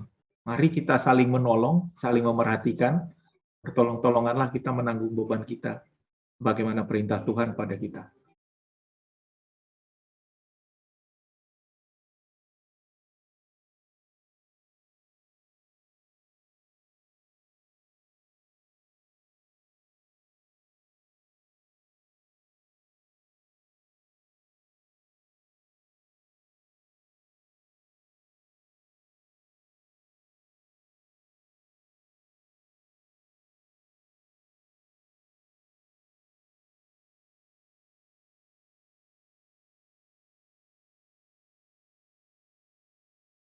Amang Pendeta Binsar Pakpahan bilang bertolong-tolonglah untuk saling bertolong-tolonglah mendalam menanggung beban. Kalau saya bilang, ayo kita bergotong royong, karena dengan dasarnya adalah bangsa Indonesia dengan bergotong royong. Bergotong royong itu bukan bicara mengenai kita harus ngumpulin dana sekian banyak, no. Kalau kamu punya dalam membangun rumah punyanya hanya teh atau kopi untuk memberikan kepada tukang, itu sudah menjadi gotong royong. Jadi sharing is caring. Itu saja. Terima kasih. Tuhan Yesus memberkati kita. Iya. Nah, Jadi kita akan simpulkan dari seminar Peace and Love in Christ adalah marilah kita tingkatkan hidup rukun sesuai dengan ajaran Kristus yang kita sudah terima. Kedua, seperti lagu mengatakan, kemesraan ini janganlah cepat berlalu. Tetapi bagaimana kita menindaklanjuti, bukan dengan kata-kata, tetapi action, perbuatan yang nyata. Bagaimana gereja HKBP Kramat Jati diberkati dan dipakai Tuhan untuk menjadi saluran berkat bagi banyak orang. Demikianlah yang bisa kami simpulkan. Kiranya Bapak Pendeta Binsar Pakpahan dan Ibu Sondang Tampu Bolon bersama dengan semua rekan kerjanya yang hadir pada saat ini, yang tidak bisa kami sebutkan namanya satu persatu, tapi yang sekitar saya kenal, Ibu Madda, ya, Boru Manurung, Franklin, Mika, dan lain-lain sebagainya. Ya. Demikian juga Ibu Evangelis Sintua, Dr. Gigi Riani Boru Samosir, Nyonya Rumah Harbo bersama Inang Pendeta Lydia, yang Lydia Simangusong, ini Lydia Simangusong Pak, tambah lagi Borumu datang. Ya, ya, kami sungguh sangat merasa bangga didatangin dengan memberikan berkat-berkat yang daripada Tuhan. Demikian kami berdoa untuk Ibu Bapak yang telah hadir sebagai tamu kami. Kiranya Tuhan senantiasa memberkati seluruh pelayanan, apalagi Ibu Sondang yang sungguh sangat dituntut rakyat Indonesia untuk semakin jaya bangsa Indonesia. Mudah-mudahan Ibu nanti menjadi Ketua DPR. Kita doakan, tepuk tangan, bukan hanya sisi anggota, next time ya. Oke, itu dulu dari kami. Terima kasih untuk waktu semua Ibu Bapak yang telah hadir. Kami kembalikan kepada panitia. Demikianlah seminar Peace and Love sudah kita akhiri. Terima kasih.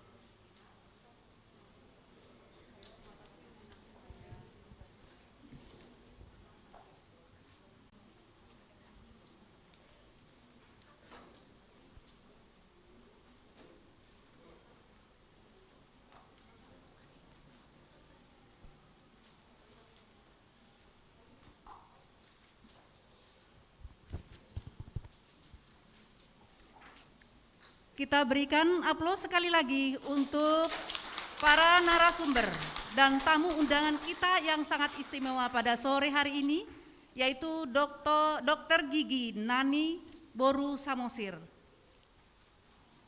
Untuk menutup seminar, kita menyanyikan lagu dari Kidung Jemaat nomor 426, Kita Harus Membawa Berita. Selanjutnya nanti akan ditutup dengan doa oleh Ibu Pendeta Dr. Ana Vera Pangaribuan. Kami persilakan.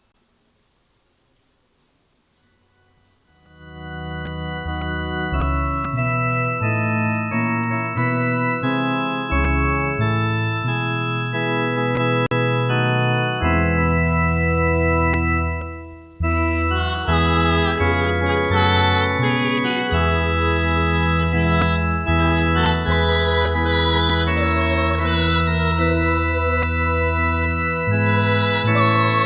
yang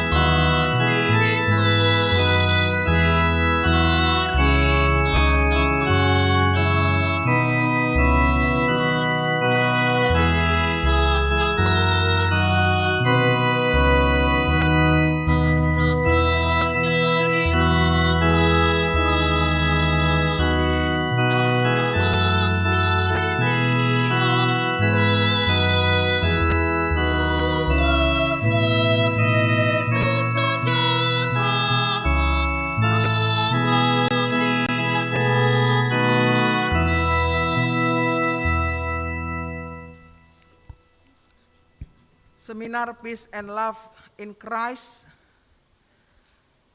telah berakhir.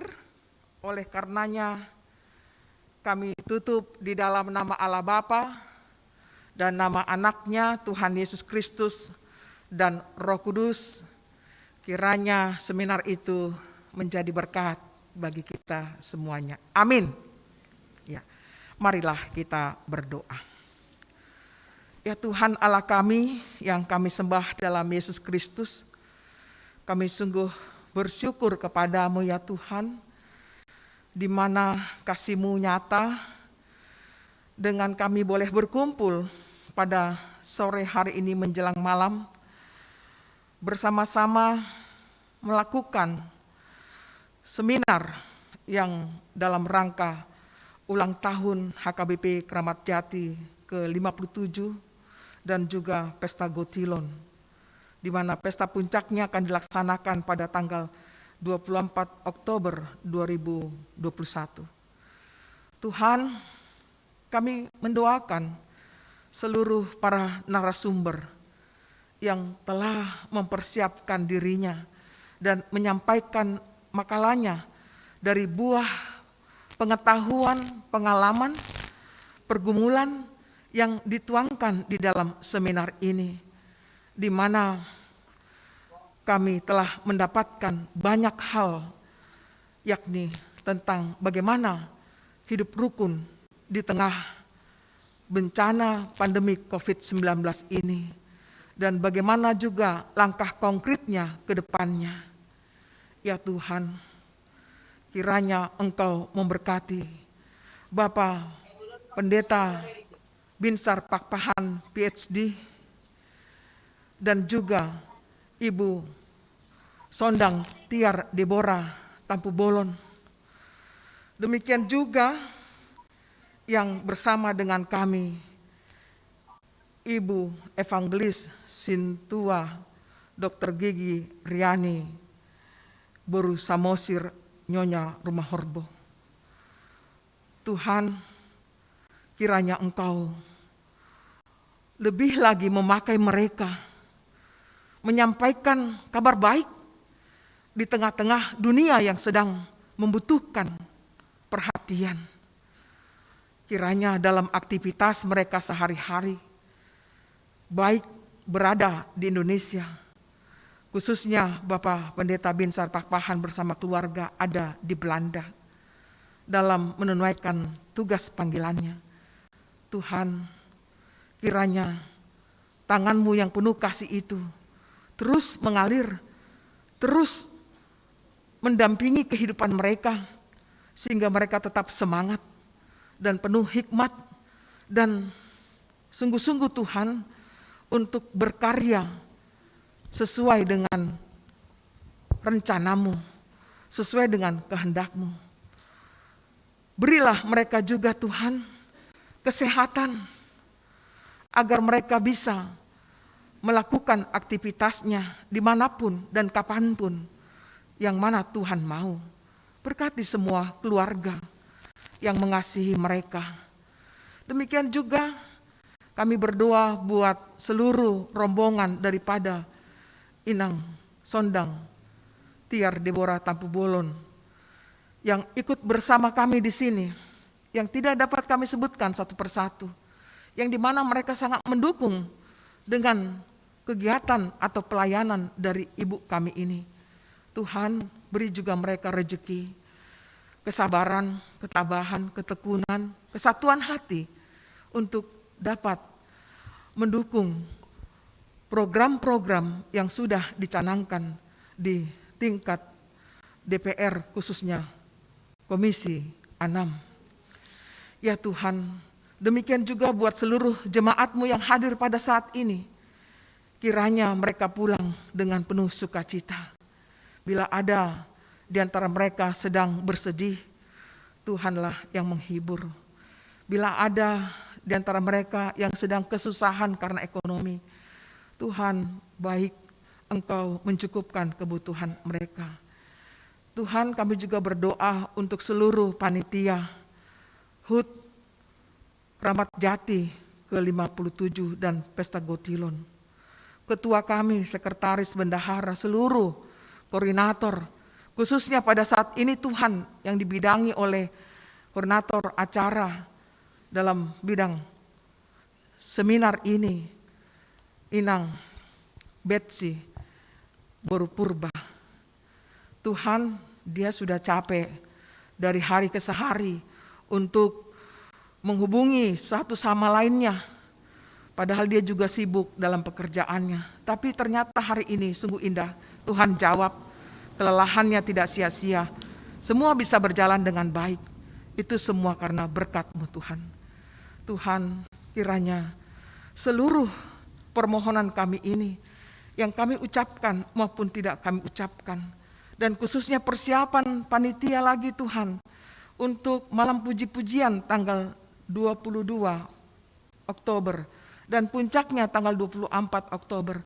Beri mereka Tuhan kesehatan, beri mereka Tuhan rezeki, beri mereka Tuhan kesehatan, agar semua bisa terlaksana dengan baik. Tiada yang mustahil Tuhan, Engkau cukupkan apa yang dibutuhkan oleh panitia, apa yang dibutuhkan oleh gerejamu. Kiranya semua yang kami lakukan Tuhan, bukan untuk mencari nama, tetapi untuk memuliakan nama-Mu. Dan kami ini buktikan Tuhan, kami mengasihi-Mu. Namun kami juga orang berdosa, kami punya kelemahan, ampunilah dosa kami. Kiranya Engkau dengarkanlah doa kami. Di dalam pengasihan-Mu kami bermohon dan bersyukur padamu. Di dalam Yesus Kristus Tuhan kami. Amin. Kasih karunia dari Tuhan Yesus Kristus dan kasih Allah Bapa serta persekutuan Roh Kudus menyertai saudara semuanya. Amin. Horas. Horas. Horas. Kembali kepada panitia.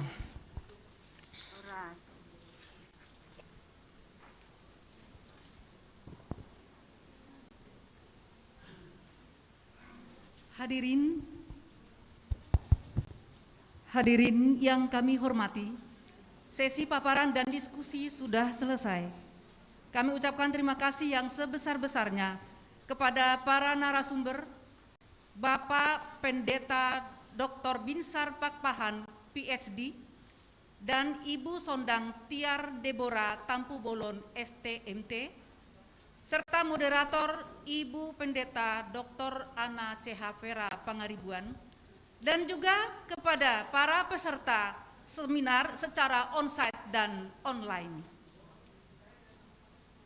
Kami juga mengucapkan terima kasih secara khusus kepada Nyonya Rumah Horbo, Dr. Gigi Nani Boru Samosir, yang telah menyumbangkan beberapa pohon dari Nang Sondang. Terima kasih kepada Ibu Sondang Tampu Bolon yang telah menyumbangkan pohon yang berguna bagi jemaat HKBP Keramat Jati. Semoga apa yang sudah Ibu sumbangkan kepada gereja HKBP Keramat Jati, kiranya Tuhanlah yang memberikan berkat-berkat berlimpah kepada Ibu Sondang. Terima kasih Ibu Sondang sekali lagi.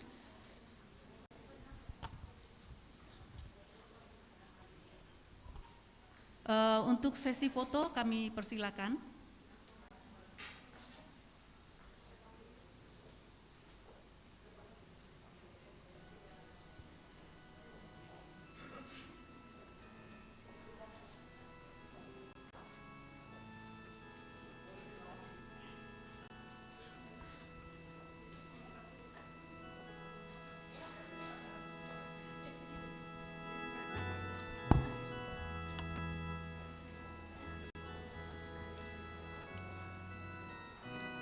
Sumbangan sebesar 10 juta rupiah telah diberikan oleh Ibu Sondang Tampu Bolon. Kami ucapkan terima kasih yang sebesar-besarnya kepada Ibu Sondang Tampu Bolon. Semoga ke depan Ibu Sondang makin diberkati Tuhan. Ketua sekretaris paling tidak mewakili kita, sama koordinator acara. Mana koordinator acara di mana? hadir, Inang koordinator acara, silakan. Ya.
Ini ada para sintua, tolong ke depan semua ibu bapak sintua untuk ke depan karena ibu bapak sangat kami harapkan untuk kelanjutannya.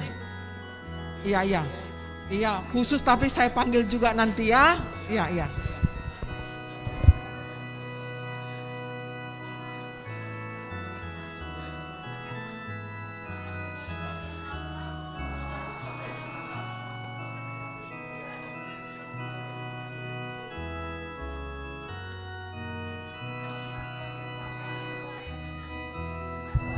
Masuklah para sintua semua, ibu bapak.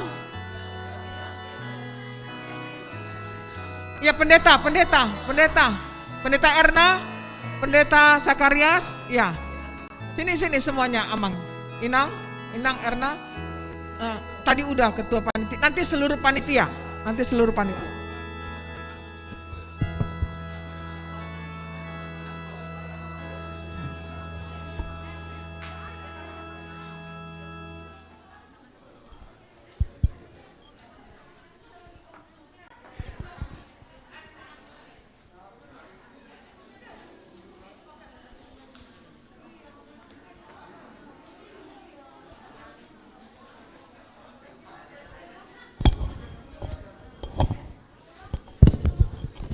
Saya kira fotonya dilanjutkan lagi karena masih ada acara rupanya. Boleh? Ya. Ya.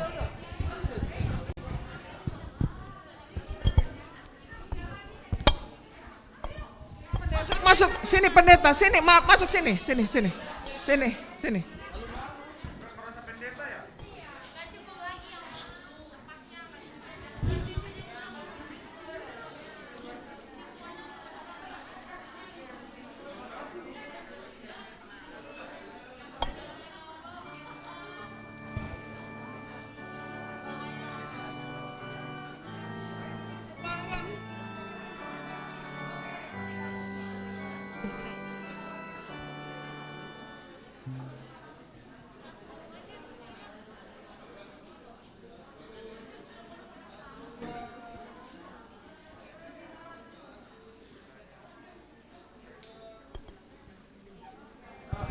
Kami persilakan. Ya, terima kasih banyak Inang.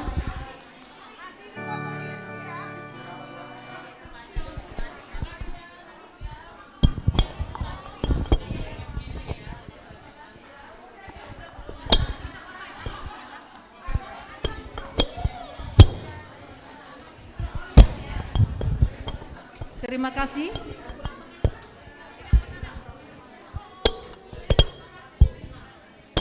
Kami mohon kepada Bapak Ibu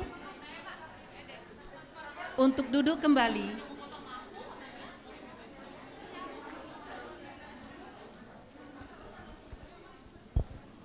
Kami mohon untuk tenang sebentar, masih ada yang kita tunggu-tunggu. Kita lanjutkan. Baiklah, kita lanjutkan dengan pemberian hadiah kepada penanya via onsite. Akan kami umumkan, dan juga penanya via Zoom. Penanya via onsite akan mendapat hadiah, yaitu Nyonya Sirait Boru Nainggolan dari Wek Tengah dan juga sebagai panitia.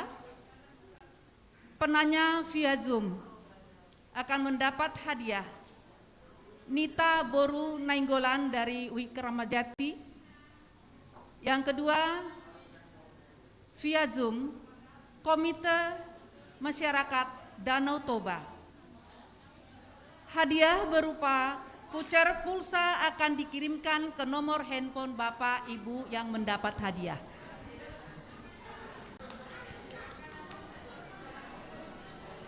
Demikianlah kegiatan seminar Peace and Love in Christ ini. Semoga apa yang kita simak dari seminar dan diskusi kita hari ini bermanfaat, dapat menambah wawasan, dan bisa kita lakukan dalam kehidupan kita sehari-hari. Kami berharap kita sebarkan ilmu yang kita dapat dari seminar ini kepada saudara dan juga kepada sesama. Saya sebagai pembawa acara beserta seluruh panitia mengucapkan terima kasih yang sebesar-besarnya. Kami mohon maaf atas kekurangan dan kesalahan yang tidak berkenan selama acara seminar berlangsung. Bila ada jarum yang patah, janganlah disimpan di dalam peti. Bila ada kata-kata kami yang salah, janganlah disimpan di dalam hati. Kami akhiri, selamat malam, salam sehat, sampai jumpa. Tuhan Yesus memberkati. Yang terakhir, kami mohon kehadiran Inang Pendeta Dr. Anna Vera untuk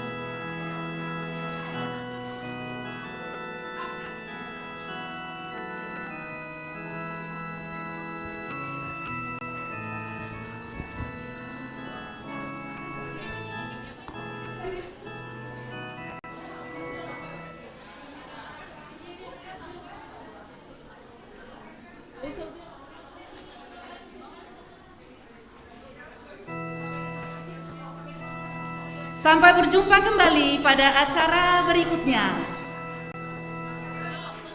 Silakan mengambil konsumsi di depan dan boleh dimakan di ruang aula. Terima kasih. Kita harus membawa berita pada dunia dalam gelap.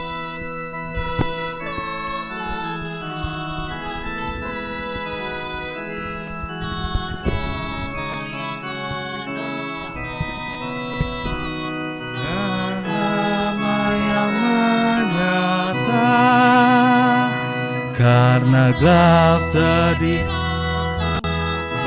Lalu Ketua nyanyi dulu dong.